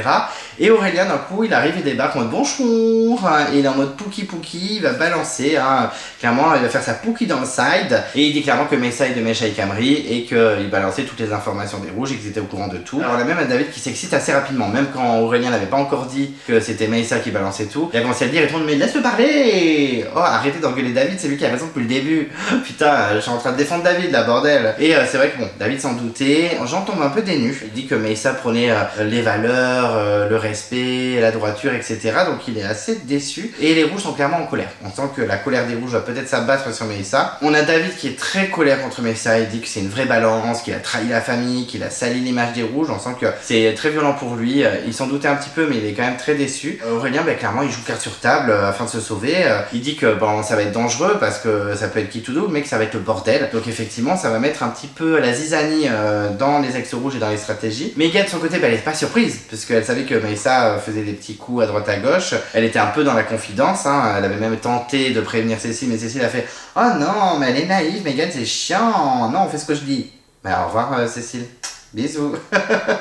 La pauvre quand j'y pense. En tout cas, elle dit quand même qu'à la base elle est ex-rouge et qu'elle veut pas en pâtir du fait que Meyssa s'est fait griller. Donc en gros, Meyssa sous le bus, ça dégage. Et Julie, elle est dans l'interrogation. Elle sait pas trop. Elle dit soit on sort les deux ex-jaunes. C'est un gros coup parce que c'est deux candidats assez forts et en plus c'est des ex-jaunes. Soit on vire Meyssa, le traître. Donc ils savent pas trop. Et de leur côté, on a Amri et Meyssa qui commencent à avoir des doutes sur le fait que David puisse essayer de se rapprocher de Meghan et un peu d'embarquer dans sa stratégie, alors que c'est déjà fait, c'est déjà plié. Meghan est clairement dans la stratégie de David, Julie, Jean, etc.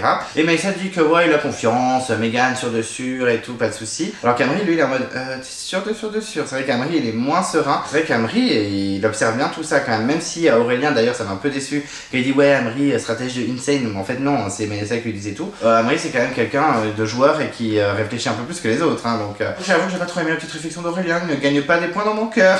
Mais en tout cas, il se méfie de la relation David-Meghan. Mais ça, lui, de son côté, il se dit, Meghan, elle est dans la confidence, elle fait partie de la manigance depuis le départ, même si, c'est pas Meghan qui a pris l'initiative, mais elle est quand même au courant de tout. Elle a laissé partir sa copine Cécile sans la prévenir. Elle l'a prévenue, mais Cécile n'a pas écouté. C'est vrai, en plus, elle l'a prévenue, je dis qu'elle a pas prévenu, mais si, elle l'a prévenue. Mais en tout cas, il a quand même quelques doutes. Je pense qu'Amri lui a dit, non, mais si, ils sont quand même assez proches, fais gaffe, etc. Donc, il décide d'aller voir Meghan pour la briefer, pour vraiment lui dire, écoute, on va voter ci, on va voter ça, il faut que tu me suives, etc. Et il dit, attention, David va te draguer, etc.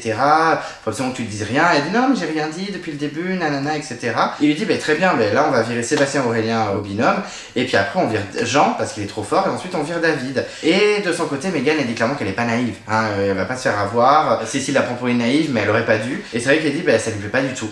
Ça ne lui plaît pas du tout ce que manigance Meyssa. Elle a l'impression qu'il est toujours dans les petites stratégies, dans les magouilles, etc. Donc elle dit ok, on s'est serré la main, on a fait un check, et comme dirait Pascal, une fois serré la main, over, la confiance elle est validée ou alors elle est rompue. Et donc elle est beaucoup plus tentée pour virer Pauline et Meyssa. Donc on s'est dit finalement Sébastien et Aurélien, c'est pas sûr de sûr qu'ils virent aussi rapidement avec tout ce qui s'est passé. Franchement, petit duel de binôme éliminé, Pauline peut sortir à la surprise générale. Meyssa, ça me surprendrait moins. Mais Pauline, ce serait un peu choc étant donné qu'elle a un super montage. Après tout est possible, mais quand même.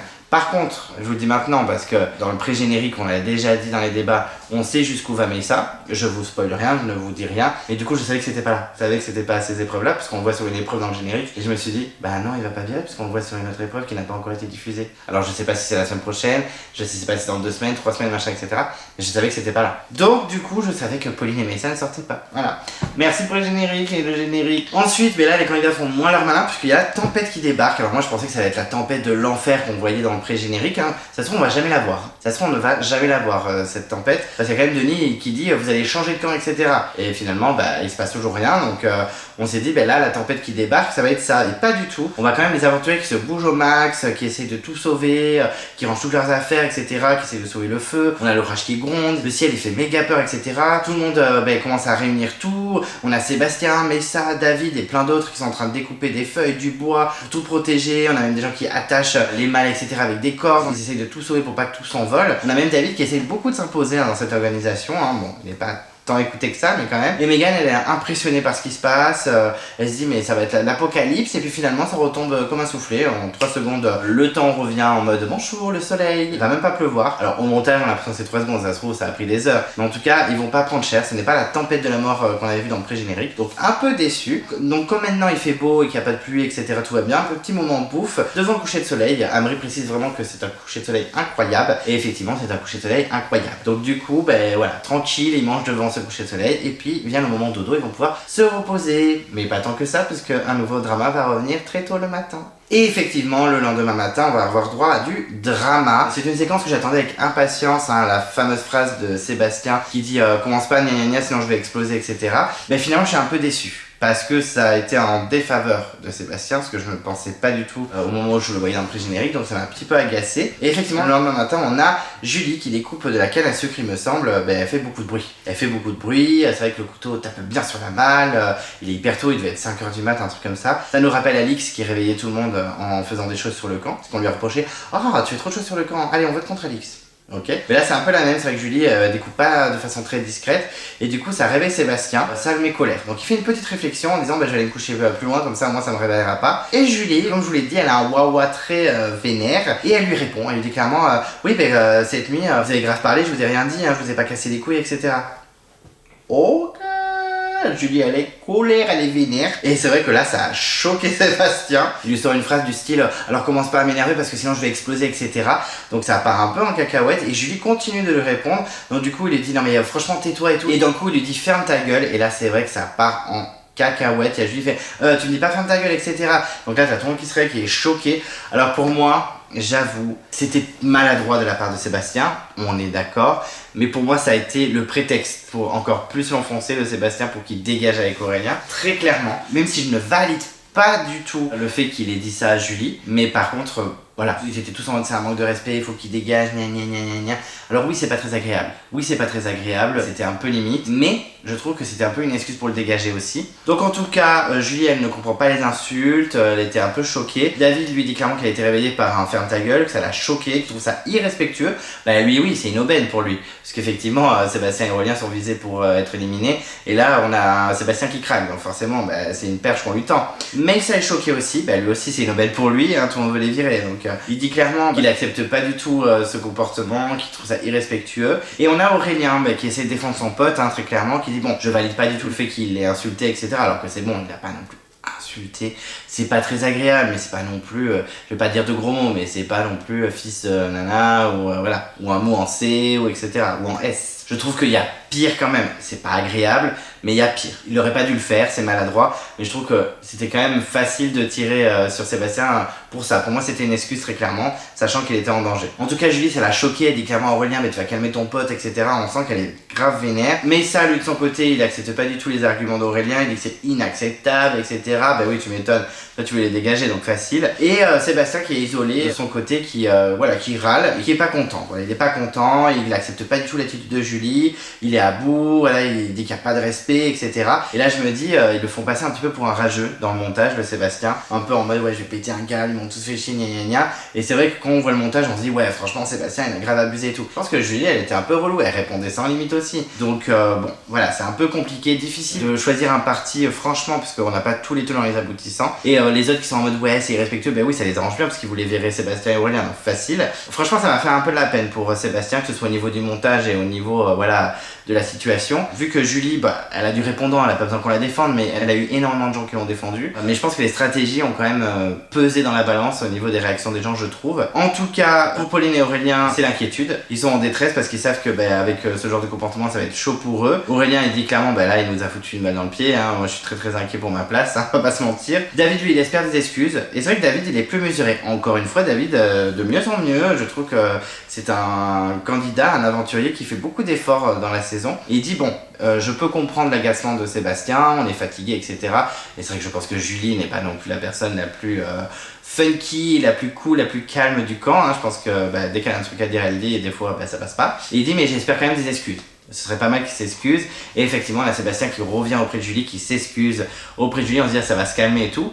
Mais pas du tout. Sébastien qui quand même veut montrer qu'il a raison un petit peu A plus B, il va mettre les points sur les I, les barres sur les T. Et ça rebataille avec Julie sur gna gna gna, mais moi j'ai rien dit quand vous avez fait du bruit. Oui, mais moi ça m'a fait chier, je te l'ai dit, oui, mais t'aurais pas dû me parler comme ça, gna gna gna. Et c'est vrai que là, ça piapiaille un petit peu, ils essaient chacun de se justifier, etc. Et Amri essaie de calmer le jeu en disant non mais c'est bon, passe à autre chose, feel good. À la base c'était des excuses, c'était pas pour trop prendre la tête, etc.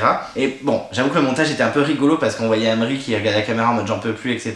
Et eux qui continuent de batailler, de relancer, et dès que ça relançait, Amri était en mode ça repart et tout, donc ça m'a fait un peu rigoler, j'avoue, même si je sentais que c'était compliqué pour Sébastien pour le conseil, très clairement. Et on a Amri face caméra, puisque comme dirait Hugo, Amri a un nombre incalculable de facecam, puisqu'il les calcule, pour ceux qui sont suivis les débats. Et effectivement, il en a encore eu énormément dans cet épisode. Il faudra que je lui écrive pour savoir où ça en est, qu'il me sorte le tableau des facecam, enfin des confesses, pardon, pas des facecam. Et Amri dit clairement qu'il est à bout, que pour lui c'est des gamineries, que c'est ridicule, mais qu'il accepte pas les insultes quand même, que clairement il se voit pas dire ça, surtout à une femme. C'est vrai qu'insulter les gens c'est pas très cool, mais quand c'est une femme c'est encore moins cool, ce que je peux comprendre. Et il dit mais ma mère elle verrait ça, je pense que je me prends un coup de claquette et je me le laisserai faire. Donc ça m'a un peu buté, c'est assez rigolo. Par contre Julie a dit une phrase trop rigolote, trop rigolote, pas pour Sébastien, mais elle regarde Aurélien, elle fait comment ça s'écrit Sébastien déjà?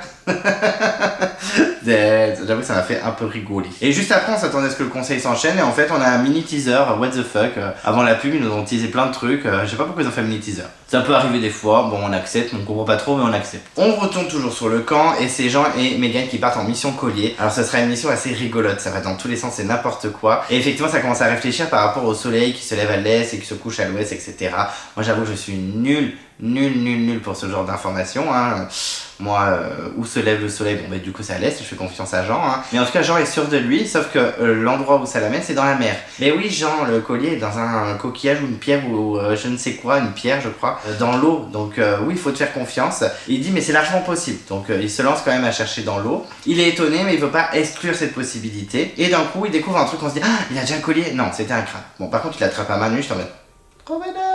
Enfin bref, il a trop la rage. Megan dit clairement, sans boussole, c'est une catastrophe. C'est vrai qu'il galère à trouver ce collier. Et rapidement, ils se disent, on va optimiser nos chances, on va en parler à David et Julie, on leur fait confiance. Donc, il les met dans la confidence, il leur explique l'indice, etc. Rapidement, ils s'y mettent tous. Donc, en plus, David est plutôt touché parce qu'il se dit, ils nous font vraiment confiance. Donc, c'est cool pour l'aventure et tout.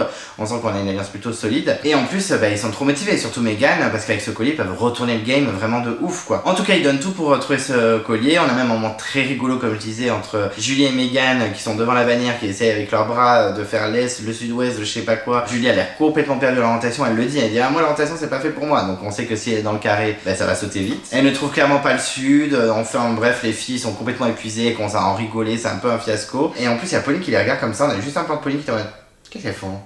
Donc on s'est dit putain Pauline va les griller votre collier avant. Non pas du tout, elle regarde juste. En même temps si Pauline était stratège outre chercher un collier et gagner une immunité, ça se saurait comme certains le disent dans les commentaires, je suis assez d'accord. Et Julie elle pète un câble au niveau des rochers, elle arrive devant un tas de rochers, elle fait ça c'est un caillou, ça c'est un rocher, ça c'est une pierre. Franchement on sait pas trop et tout, il y a même Morgane qui s'y met, c'était n'importe quoi, c'était vraiment un enfer. On sent que Jean lui il est sur une meilleure piste, que là il est dans l'eau, il peut potentiellement le trouver, mais en fait il est à bout. Voilà il est à bout, il est complètement lessivé le mec, donc il jette l'éponge.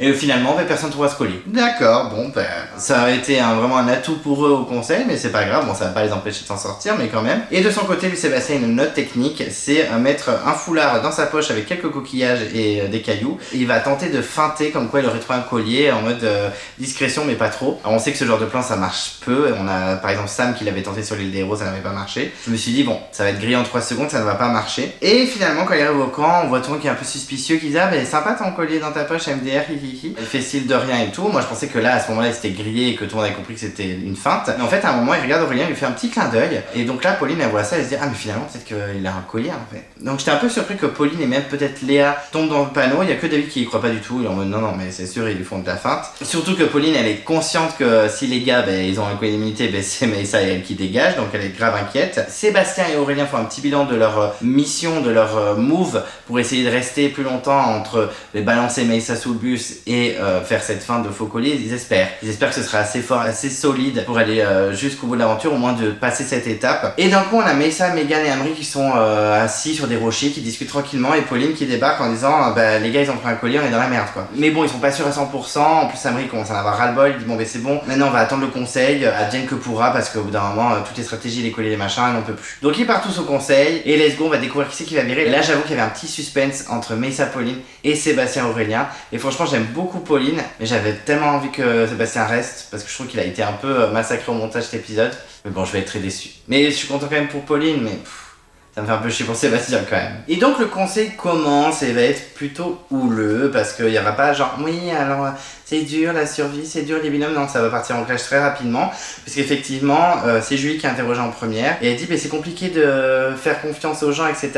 Et d'un coup elle balance l'alliance Mesa et Amri, qu'elle est très déçue par cette alliance et qu'elle n'a plus confiance en personne. Elle dit clairement que c'est Aurélien qui leur a dit, et Aurélien assume, et il dit clairement j'ai aucun scrupule à l'avoir fait, voilà c'était pour me sauver etc. David intervient en disant ben voilà je me suis fait engueuler dès le premier conseil à l'élimination de Léa en mode gna gna gna t'avais tort et tout, et on sent un David vénère, et Mesa dément tout de A à Z en disant non mais moi la protection d'Océane c'est pas moi du tout nanana, et c'est vrai qu'il dit frère etc mais il y a pas de frère et tout, ça part vraiment en cacahuète. On sent que les deux ça va être compliqué pour la suite de l'aventure, mais ça en tout cas nie en bloc toutes les accusations, et Aurélien se permet d'intervenir en disant non mais franchement t'es ridicule Mesa. Mesa accuse Aurélien d'être un mytho, il dit que c'est une poule sans tête. Alors j'avoue quand il dit que c'était une poule sans tête c'était vraiment what. En plus on a Sébastien qui est un peu souriant en train de rigoler derrière. Bon il va pas rigoler longtemps le pauvre, mais c'est vrai qu'on est en mode ok ça part en cacahuète. Mais ça et Aurélien s'embrouillent clairement en mode c'est toi qui dis vrai, c'est toi qui dis faux, c'est toi qui gna gna, on sait parole contre parole. Amri essaie de dédouaner Mesa en disant mais non mais moi il m'a jamais rien dit clairement, il y a des choses que j'ai compris mais c'était pas volontaire etc. Donc j'avoue que la défense était pas incroyable, et à ce moment là où tout le monde s'embrouille on a Jean qui fait style de ramer, donc Denis l'interpelle et il dit bah c'est difficile de faire confiance aux gens maintenant, même s'il a plus confiance en Aurélien que Mesa. Et Sébastien essaye de défendre aussi son bout de beefsteak avec Aurélien en disant bah, Mesa t'as quand même joué en mode solo, t'as quand même joué sur les deux tableaux, fait un peu l'agent double etc. Et Mesa au bout d'un moment il a un peu ras-le-bol, il a l'impression qu'il y a un peu tout le monde contre lui, c'est vrai qu'il dit que tout le monde est des mythos. David en rajoute une couche en disant que Mesa est un rigolo, qu'il y a que des paroles mais qu'il n'y a rien derrière, que lui au moins David il pourrait se regarder dans un miroir, partir la tête haute, qu'il est droit etc. Et Mesa bah, on a l'impression qu'il lâche un peu l'affaire au niveau des arguments, du clash etc. Il dit à David bah écoute fais comme tu veux, voilà c'est pas grave, personne me croit, vous êtes tous des mythos et tout. Donc c'est vrai qu'il s'est pas débliné le Mesa, tout le monde l'accuse d'avoir joué sur les deux tableaux, même Amri bon il a essayé de le défendre mais très vite fait, c'était un peu compliqué. Mesa était en mode non c'est tous des mythos, non j'ai trahi personne. Bah Megan elle est un petit peu au courant aussi, donc c'est un peu tendu pour toi. En tout cas après ce clash qui était pas non plus le clash du siècle mais qui était un mini clash, il y a eu le vote, et le vote on va avoir pas mal de bulletins, et rapidement on voit le double vote de Megan qui vote une première fois contre Sébastien parce que c'est un ex-jeune, et vote ensuite contre Pauline parce que c'est le bras droit d'Amri, et qu'en plus comme ça Mesa va virer. Donc en gros je pense qu'elle a joué sur les deux tableaux en disant bon on verra qui vire. Jean lui vote Mesa parce qu'il a vu son vrai visage, qu'il a été révélé au grand jour. On a David qui vote Pauline. Ça m'a fait un peu rire parce qu'il a dit moi j'ai toujours promis de pas voter contre un rouge donc je vote Pauline. Bon, oui mais en votant Pauline tu votes un peu Mesa quand même David, un petit peu quand même. Mais en tout cas voilà, il a respecté selon lui sa parole, bon et très bien. Mesa de son côté vote Sébastien mais parce que c'est soit son binôme soit le sien. Aurélien vote Mesa parce qu'il n'a jamais eu confiance en lui et que sa comédie qu'il a jouée a confirmé son sentiment, a renforcé son sentiment. Et Sébastien vote Mesa, on voit pas la justification mais Sébastien vote Mesa. Donc ça semble tendu pour Mesa et Pauline à ce moment là, je me dis oula tendu. Bon pas de collier très clairement, et il y a le dépouillement. Donc ça commence par Mesa, ensuite Sébastien, donc on a 3 Sébastien et 2 Mesa. Ensuite on a un Mesa, donc 3 Mesa, 3 Sébastien. Ensuite on a 2 Pauline, et je me posais la question, imaginons on a 5 Sébastien, 3 Mesa et 3 Pauline, est-ce que c'est Mesa et Pauline qui virent? Est-ce qu'il y a un combo des deux? Je pense que oui quand même. S'il y a eu 3 Pauline, 3 Mesa, c'est Mesa et Pauline qui viraient, malgré le fait que Sébastien ait 5 voix. Je sais pas trop. Mais en tout cas, là on se retrouve avec 3 Mesa, 3 Sébastien et 2 Pauline. Et après, les 3 bulletins qui restent, Sébastien et Sébastien. Alors je vous avoue que je suis un peu dégoûté, même si je me moque un peu d'Aurélien. Mais Sébastien, je commençais vraiment à m'y attacher. Et là, j'ai pas compris ce montage un peu, un peu dur contre lui. Mais bon, c'est comme ça, Sébastien se lève, il est donc éliminé, il entraîne dans sa chute Aurélien, les deux flambeaux s'éteignent et là effectivement Sébastien demande qui c'est qui a voté contre lui et beaucoup de mains se lèvent quand même puisqu'il a quand même 6 voix et dans ces 6 voix là on a quand même 3 ex-jaunes, Pauline, Léa et Amri surtout. Là c'est vrai que Sébastien il dit Amri, ça me surprend un peu. Amri elle dit en remettant en doute les dires de Mélissa, ça me mettait aussi en porte-à-faux, ça me remettait en doute ce que je pensais, comment j'avais joué parce que franchement je me suis mouillé pour vous, j'ai pris des risques etc. Et ça m'a fortement déçu. Et là, on a un petit conflit entre les garçons. On a Sébastien qui dit bon, en gros, on est des mythos en fait. Tout ça, c'était des mensonges. On a même Aurélien qui fait écoute, bien joué, mais je sais pas où tu veux aller après ça, etc. Donc, on a un petit conflit. Je pense qu'il était beaucoup plus long que ce qu'on a vu. Mais c'est très vite coupé. Et en mode, ils sont tous les deux très contents et très fiers de leur parcours. On sent Aurélien vachement touché, presque au bord des larmes. On sent qu'il allait pleurer. Alors que Sébastien est plus dans la colère, plus que dans la tristesse. Il y a quand même Aurélien qui souhaite une bonne aventure à tout le monde et qui kiffe à mort. Sébastien donne son vote noir à Léa, donc assez content pour Léa parce que je l'aime bien, donc j'étais content qu'il lui donne. Et Aurélien trace suivi de Sébastien et qui donc l'aventure. Bon, je suis clairement dégoûté pour Sébastien. Aurélien, c'est pas très grave, mais Sébastien, je suis un peu dégoûté. Après, ils ont l'air toujours amis, puisque il y a pas si longtemps que ça, je crois que c'était hier ou avant-hier, ils ont fait une sortie cheval où il y avait Pauline, Amri, Sébastien, Léa, etc. Donc, je pense qu'ils se font pas la gueule du tout. C'est pour ça que j'espère qu'on va pas avoir un jury de rageux, mais ça me fait un peu chier pour Sébastien. Voilà, je l'aimais bien, c'est vrai qu'au début je m'en moquais un peu et puis au fil des épisodes j'ai commencé à m'y attacher. Et là j'avoue que cet épisode ça en a pris plein la gueule, pas forcément à juste titre je trouve. Je trouve qu'on a été un peu dur même s'il a été maladroit certes, mais ça me fait un peu manquer. Voilà, Sébastien, RIP. C'est triste. Ensuite, on a le teaser où on voit qu'il y a une épreuve à l'aveugle. Donc ça, c'est une genre d'épreuve que j'aime bien. J'espère que c'est la même épreuve qu'il y a eu dans la guerre des chefs où il devait parcourir une corde avec un puzzle qu'il devait toucher et refaire exactement le même au bout. Je sais pas si vous voyez que Maxime avait gagné et Maud est arrivée dernière, elle avait un vote contre elle en plus. J'espère que c'est cette épreuve-là, j'avais bien aimé. En tout cas, Pauline, on sent qu'elle est un peu plus battante. Elle attend peut-être pas un collier ou une épreuve d'immunité pour retourner le game. On sent qu'elle veut pas se laisser faire. David, elle est encore colère. Il dit que quelqu'un est faux cul. Donc qui sait, on verra bien. Il y a un nouveau collier en jeu, donc on verra s'il y a quelqu'un qui va le trouver. Mélissa a l'air très joueur parce qu'il dit une pierre deux coups, donc on sent qu'il commence à faire d'autres stratégies. En tout cas, ils ont l'air d'être épuisés. On a Amri qui a 2 doigts de s'effondrer. J'espère que ça va aller pour lui, qu'il va pas partir médicalement. Il va avoir quelques dramas, ils vont avoir la dalle. On a Jean qui pleure, donc franchement, ça va être très tendu. On voit qu'on a l'épreuve de la grille. Je déteste cette épreuve, donc je suis un peu dégoûté. Et on voit que aussi la préparation qui a été installée s'est effondrée. Peut-être parce que Sébastien n'avait pas fait le meilleur bouillon de la saison, donc c'est pour ça s'est effondré. Si Sébastien avait été là, ça se serait pas effondré, voilà. J'espère que ce sera à cause de Julie qu'elle bouffe ton nom. Ce sera le karma, même si je déteste pas Julie. Ensuite, on a l'interview des éliminés, donc Sébastien, et les deux, c'est trop marrant, ils parlent que de Mélissa. Ils parlent pas de leur ressenti ni rien.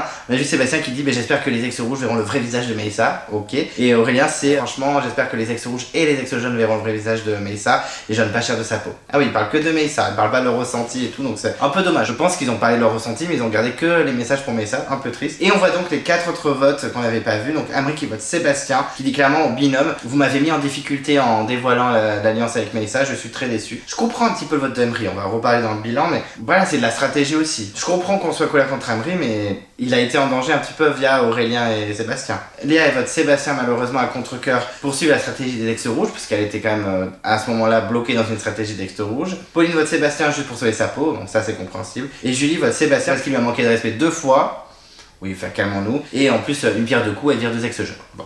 Son vote est assez compréhensif, Julie, c'est pas choquant non plus. Au niveau du bilan de l'épisode, écoutez, j'ai trouvé que c'était un épisode plutôt sympathique, moins bien que celui de la semaine dernière, mais plutôt sympa. Écoutez, au niveau des épreuves, moi je déteste l'épreuve de la boue, mais là il y a eu pas mal de suspense au niveau du chamboule tout, là où ils ont dû faire tomber les statuettes, il y avait pas mal de suspense, ça s'enchaînait pas mal. Ils ont été assez incroyables dans l'épreuve, donc c'était plutôt cool, ça j'ai bien aimé. L'épreuve des poutres, bon, c'est sympa, c'est du statique, donc c'est pas passionnant, mais ça va, je trouve ça correct. Donc les épreuves j'ai bien aimé, le confort de Mégane et Jean était pas trop long, un peu trop découpé. Certaines séquences auraient pu être dégagées du montage, mais franchement ça allait. Comme c'était par petites séquences, c'était pas imbuvable non plus. Ah, sinon, au niveau des stratégies, des dramas, c'était sympathique. Il y a eu quelques retournements de situation, c'est vrai qu'il y a eu du suspense un peu jusqu'à la fin. J'ai un peu espéré que Mélissa sorte, bon ça me faisait chier pour Pauline, mais bon, au bout d'un moment, il faut faire des choix. Et voilà, je trouve qu'il y a eu quelques dramas, ça m'a juste fait un peu chier le montage que Sébastien a eu. Il est passé un peu pour le bourreau et Julie la victime, alors que je pense que c'est un peu 50-50. Mais je trouve que quand même c'était un bon épisode. L'issue de l'épisode me plaît pas forcément. Je trouve que c'est pas le binôme qui aurait dû sortir. Mais bon, c'est comme ça. C'est vrai qu'avec Mégane et Jean qui gagnent l'immunité, c'est un peu compliqué. J'aurais aimé que ce soit le binôme qui dégage. Donc clairement, j'étais un peu deg qui gagne l'immunité, même si Mégane j'aime bien et que Jean ne me dérange pas. Mais bon, c'est pas des candidats auxquels je suis méga attaché. Mégane attaché. J'adore l'humour. Oh, et ça va, il est 1h23 en fait. Donc, bon, enfin bref, mais c'est un épisode que j'ai bien aimé, bien rythmé, j'ai trouvé plutôt sympa. Franchement, dans une bonne moyenne. On verra combien je mets au débat des abonnés, mais je l'ai trouvé plutôt sympathique. Je trouve que ça passe crème. Au niveau du bilan des candidats, donc on va en parler des filles en premier, on va parler de Pauline. Mais écoutez, toujours feel good. Alors, c'est vrai que niveau stratégie, c'est de pire en pire. Elle confirme qu'effectivement elle attend juste des colliers et gagner des preuves d'immunité. Alors là, ça dans cet épisode, c'est un peu plus compliqué parce que c'est les binômes, donc il y a beaucoup plus de stratégies qui sont bloquées, scellées. C'est un peu plus difficile de se battre aussi facilement que quand on est tout seul. Mais je trouve que quand même elle manque un peu de stratégie. Elle est quand même plutôt sympathique à l'écran. Je l'aime bien. Je l'aimais plus au début, bon parce qu'elle avait une superbe image. Forcément, je m'étais fait un peu manipuler par le montage. Mais là, on la voit moins, ce qui est pas plus mal. Sur les épreuves, elle était performante, mais rien de foufou non plus. Elle est correcte, elle est dans la moyenne. C'est une candidate que j'aime bien. Je pense que dans les filles qui restent, elles sont plus beaucoup, hein. Elles sont plus que 4. Megan, Julie, Pauline et Léa. Du coup, je la mettrais deuxième derrière Léa. Je l'aime bien, ça va, elle fait un bon bilan avec Léa, elles sont cute toutes les deux, donc ouais, feel good. Si elle avait viré avec Maïssa, ça aurait été pas trop dramatique, ça aurait été même grave choc, vu le montage qu'elle a. Mais voilà, c'est pas forcément non plus mon gros poulain, même si je l'aime bien quand même. Ensuite, Léa, moi, c'est ma préférée des filles depuis un petit moment. Je trouve que sur les épreuves, elle est forte. Alors là, dans ces épreuves-là, elle a pas pu montrer, puisqu'effectivement, sur l'épreuve de la poutre, David est tombé rapidement. Et sur la boue, ça s'est tellement enchaîné qu'en fait, ils ont tous été un peu insane. Donc j'avoue que sur les épreuves, elle a pas montré énormément de choses, mais je sais qu'elle est très forte, même David le dit, hein, que c'est la plus forte des filles, et clairement c'est la plus forte des filles qui reste. C'est peut-être même la plus forte des filles de toute la saison en fait. Ah non, il y a Léa Rouge. Oh, petit battle. Allez, mettez-le en duel, faut qu'on voit ça. Bon, en fait, on les a déjà vus sur le parcours du combattant, donc c'était assez hallucinant. Donc ouais, les deux Léa, c'est peut-être les deux filles les plus fortes de l'aventure. Mais en tout cas, voilà, je la trouve pétillante, toujours souriante. Là, on la sent joueuse, elle est prête à tout. Elle a voté contre Sébastien comme Pauline. Bon, Pauline n'avait pas le choix parce que sinon elle virait. Mais elle a fait un choix, elle a viré Sébastien et Aurélien. On sent qu'elle est joueuse. Quand elle a sorti la phrase Amri est capable de se retourner contre moi, elle serait peut-être capable de se retourner contre Amri avant lui. Donc franchement, non, joueuse, souriante. J'ai bien aimé son binôme avec David, hein. Franchement, j'ai trouvé bien tous les deux. Donc toujours aussi fraîche, toujours aussi solaire, je valide fortement. C'est un de mes petits coups de cœur de la saison, très clairement. Ensuite, Megan,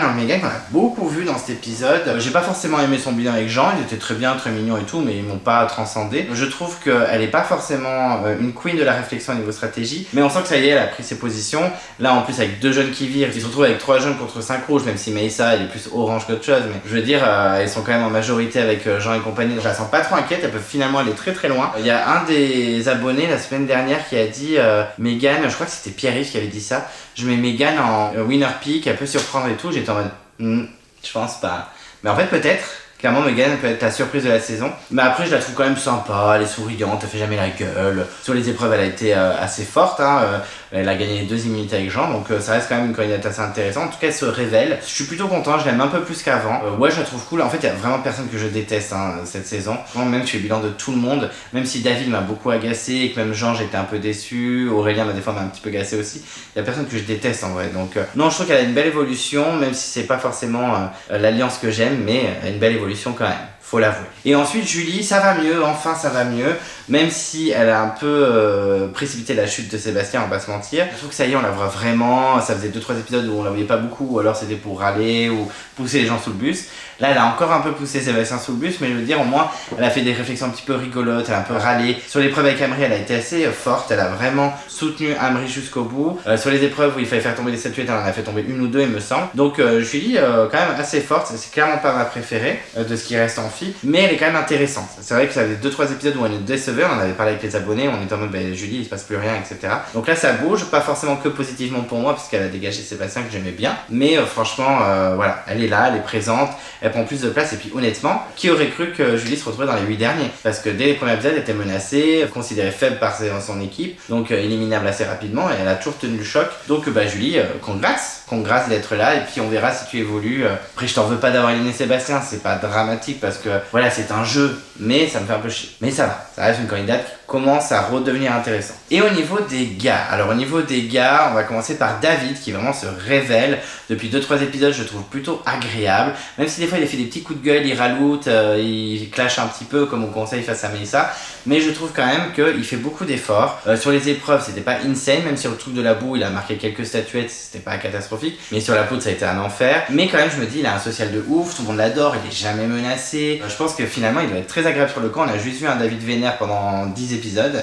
Donc c'est un peu dommage. Je trouve quand même que c'est un candidat qui évolue bien, qui mûrit bien. C'est clairement pas un futur gagnant, on va pas se mentir, mais il est quand même en bonne position pour aller très très loin, le David. Je le sens pas du tout menacé, à moins qu'on ait des surprises, ce qui est largement possible. Mais en tout cas, voilà, je trouve qu'il a une belle évolution. Je l'apprécie beaucoup plus qu'avant. Pas forcément dans le top 5, top 3, faut pas déconner, mais je trouve qu'il a une belle évolution et que ça y est, il commence à avoir une image beaucoup plus sympathique, beaucoup plus solaire. Il y a des petits moments rigolos quand il regarde la caméra, quand il porte Julie sur les épaules, c'est rigolo. Il est beaucoup plus posé, pas quand par exemple il y a eu le scandale avec Sébastien, machin. Il est en mode non, mais je peux comprendre, j'attends juste qu'il s'excuse, mais je peux comprendre. Donc ouais, je trouve que quand même, ça doit être un mec pas si horrible que ça, pas le David qu'on a vu dans les premiers épisodes qui était montré comme un mec qui faisait que des clashs et qui râlait tout le temps. Donc David, chapeau, je trouve que tu évolues très très bien. Ensuite, Jean, qui est quand même le challenge beast de la saison, qui est incroyable sur les épreuves, ça on peut pas lui enlever. Après, je trouve que bon, il est un peu trop dans le premier rythme, même s'il a préféré voter Meyssa, il était prêt à dégager Sébastien Aurélien s'il n'y avait pas eu le scandale, le Meyssa Gate. Mais je trouve que bon, il est quand même assez lisse. Je pense qu'il peut aller très très loin malheureusement pour moi.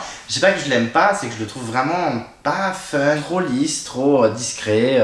Je trouve qu'il manque un peu de saveur. Après, je pense que c'est quelqu'un de très gentil, il a l'air très apprécié. Je pense qu'il est incroyable sur le camp, sur les épreuves, il est ouf. Mais il manque quelque chose pour moi. Et pourtant, il a une bonne tête, je le trouve vraiment cute. Enfin, moi, quand je l'ai vu le portrait, je suis ah, trop cute le genre. C'était un de mes coups de cœur, je sais pas si vous vous rappelez. Moi, Jean, j'avais vraiment bien aimé. Mais je sais pas, ça manque un petit peu de fun, ça manque un petit peu de relief. Donc j'attends de voir, mais bon, vu comment il est challenge beast et apprécié sur le camp, et en plus, c'est dans l'alliance majoritaire, clairement, je le vois aller très très loin. Mais bon, chapeau, ça reste quelqu'un qui a réussi à se placer et qui est très fort en épreuve. Donc chapeau Jean, même si ça me fait pas plaisir. Ensuite, Meyssa. Alors Meyssa, c'est vrai que j'ai de plus en plus de mal avec lui. Moi, j'ai jamais accroché. Je sais que pas mal d'entre vous l'adorent et qu'il est fun parce qu'il a des bonnes punchlines, etc. Et puis bon, il est joueur, il va dans tous les sens, il fait un peu n'importe quoi. Donc je peux comprendre. Moi, au départ, je le trouvais plutôt sympa, rigolo et tout. Puis au fil des épisodes, je trouvais que son discours ne coordonnait pas à ses attitudes.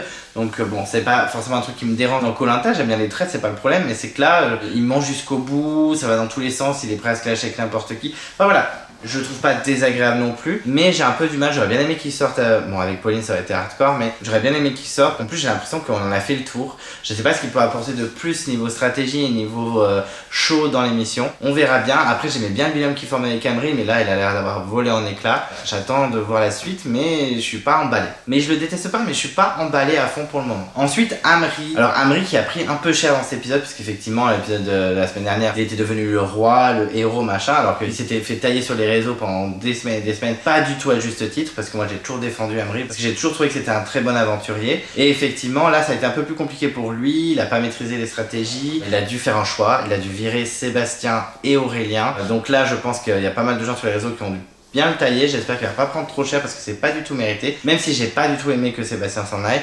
Il a pas eu trop le choix au niveau de ses stratégies. Je sais pas si c'est le meilleur des choix, on verra par la suite. Mais s'il l'a fait, c'est qu'à mon avis, il y a eu des choses qui se sont passées. On verra bien, mais ça reste quand même un candidat que j'adore. C'est mon candidat préféré, je pense, avec Léa. C'est mes deux faves. Je le trouve quand même hyper attachant. Je le trouve vraiment au top. Sur les épreuves, il a pas lâché. Bon, sur la boue, tout le monde a été un peu au même niveau, donc voilà. Mais par contre, sur les poutres, lui, il a beaucoup aidé à la porter toute l'épreuve, mais il a quand même pas lâché, il a vraiment tenu. C'est un candidat que je trouve super attachant. Vraiment, depuis le début, je le défends. Depuis le premier épisode, je le trouve vraiment cool. Je trouve qu'il a un côté leader naturel. J'ai jamais compris pourquoi les gens étaient haineux sur lui. Je pense qu'avec l'épisode qui a été diffusé, peut-être qu'il va s'en prendre un peu plein la gueule. Je sais pas. Parce que c'est vrai, virer Sébastien Aurélien, c'était un peu violent. S'il a fait ce choix, c'est qu'il avait ses raisons. Je pense qu'ils l'ont mis en difficulté, ça lui a pas plu. Et sans doute qu'il a eu peut-être des promesses d'alliance derrière. On verra bien, j'espère que ça ne lui portera pas préjudice. Je le vois pas forcément comme futur gagnant, mais j'aimerais bien qu'il soit au moins dans le carré final, on verra bien. Mais ça reste quand même un candidat super intéressant, vraiment joueur, qui essaie aussi de tempérer. Je trouve qu'il a pas une image non plus trop dégueulasse à part la trahison entre guillemets de Sébastien Aurélien. Donc j'espère que ça va aller pour lui au niveau des réseaux. En tout cas, il a mon soutien, il le sait, de toute façon il le sait. Donc Amri soutient à mort et puis j'espère qu'il ira le plus loin possible. Ensuite, Aurélien. Alors Aurélien, vous savez que c'est un candidat que je n'ai jamais apprécié de ouf, sans non plus le détester. Il y a 2-3 fois où il m'a un petit peu énervé. Mais là, bon, il a essayé de faire ce qu'il pouvait, clairement. Je sais pas si c'était la meilleure des idées de balancer la stratégie Meyssa Amri, mais en même temps, il a vraiment tout tenté pour se sauver, il a eu raison. Sur les épreuves, bon, ils ont pas pu montrer grand chose parce que la boue, on en a déjà discuté, c'était tous les mêmes performances. Et sur la poutre, il a pas été excellent non plus, c'est un peu à cause de lui qu'ils ont perdu. Mais voilà, je trouve quand même qu'il a essayé de tempérer certaines choses, il a essayé de tenter des trucs, il s'est justifié au conseil. J'ai pensé que ça allait passer, et finalement non. Alors le fait qu'il soit sorti, je m'en moque un peu, Ça m'inquiète un peu pour les autres jeunes qui restent et ça me fait un peu chier pour Sébastien aussi. Mais voilà, je trouve quand même qu'il a été candidat fantôme malheureusement. Je pense que ça doit pas être facile quand tu fais une aventure comme Koh Lanta qui va super loin et qu'on te voit jamais. De toute façon, Jean-Charles dans l'interview m'avait dit que Géraldine avait mal vécu. Et je pense que lui aussi a dû mal le vivre. On le voit si peu, Aurélien. Mais bon, j'ai quand même trouvé assez classique. Voilà, tranquille. Il m'a jamais trop dérangé. Juste 2-3 fois où j'étais vraiment en mode flemme et tout. Mais là, je trouve que ça va. Il a essayé en tout cas de se défendre et c'est très louable. Malheureusement, ça s'est retourné contre lui et c'est bien dommage. Et pour finir, Sébastien, écoutez, moi, Sébastien, c'était en dents de scie par moment. C'est un candidat que j'ai bien aimé, après moyen, et puis après beaucoup moins avec l'histoire d'Alexis, que je ressors souvent, le pauvre. Mais après, j'ai commencé vraiment à l'apprécier. Il était fort sur certaines épreuves, il était feel good, ils étaient bien intégrés avec son équipe et tout. Et là, dans cet épisode, tout s'écroule. On l'avait pas trop vu dans l'épisode d'avant, et là, on le voit sur clash. Ça part en cacahuète avec Julie. Et c'est vrai que moi, ce clash, je l'attendais qu'impatient. Je me disais, ça va être iconique. En fait, ça m'a un peu déçu parce que du coup, ça a desservi de ouf Sébastien. C'était un clash que j'attendais avec impatience et finalement, j'étais un peu déçu parce qu'effectivement, ça a desservi Sébastien. J'aurais préféré que ça desserve Julie, même si je trouve qu'elle est un peu bien dans cet épisode, on la voit un peu plus. Mais du coup, ça l'a desservi, ça a joué dans son élimination, donc un peu dégoûté. Donc tout ça pour dire que franchement, Sébastien avait de quoi franchement donner. Dans les épreuves, il était pas si mauvais que ça. C'était clairement pas le meilleur parce que Jean ou même Amri ou Léa ont pu s'impressionner. Mais franchement, voilà, sur le paresseux par exemple, il a été insane ou sur d'autres épreuves aussi en équipe. Donc c'est un peu dommage. Je trouve qu'il y avait vraiment plus de choses à montrer. Là, on l'a vu que râleur dans l'épisode. J'ai trouvé ça un peu abusé le montage. Voilà, bon, après, il a dit les choses qu'il avait dit. C'était très maladroit, je suis d'accord. Mais de là à s'acharner sur lui comme ça, je trouve que c'était une aubaine pour les autres. Ils s'en sont servis pour l'éliminer. Donc voilà, un peu déçu. J'espère quand même qu'il a vécu une belle aventure. Et puis peut-être un jour, on le reverra dans un All-Star. On verra. Mais en tout cas, je trouvais quand même qu'il était intéressant, qu'il n'a pas été assez exploité. Et il aurait pu avoir une meilleure image à la fin. C'est un peu dommage. Et je trouve que c'est quand même un bel aventurier. J'aurais aimé le voir un peu plus. Et donc voilà, j'ai terminé ma review sur l'épisode 11 de Koh Lanta, les chasseurs d'immunité. J'espère que c'était pas trop long. En tout cas, merci de m'avoir écouté jusqu'au bout. On n'hésite pas à donner son avis, sur l'épisode, à faire un petit classement des candidats, à dire ce que vous avez aimé, ce que vous n'avez pas aimé, toujours dans le respect et la bienveillance, bien sûr. En tout cas, n'hésite pas à mettre des commentaires et à réagir. Merci de m'avoir écouté, merci pour votre soutien, merci d'être là pour moi. La chaîne serait rien sans vous, je ne serais rien sans vous, donc merci beaucoup. Si vous ne voulez pas louper les prochaines vidéos de Kameko, qu'est-ce qu'on fait? On s'abonne à la chaîne. On n'oublie pas de déclencher la cloche de notification si vous ne voulez rien louper. Vous pouvez vous perdre dans l'onglet communauté, il y a des posts, etc. Donc n'hésitez pas à être curieux. Vous pouvez mettre un pouce bleu à la vidéo, ça fait toujours plaisir. En tout cas, moi, ça me fait plaisir. Je suis sur les réseaux sociaux, je suis sur Instagram, donc n'hésitez pas à me follow. Et d'ici là, je vous dis à très vite et je vous embrasse.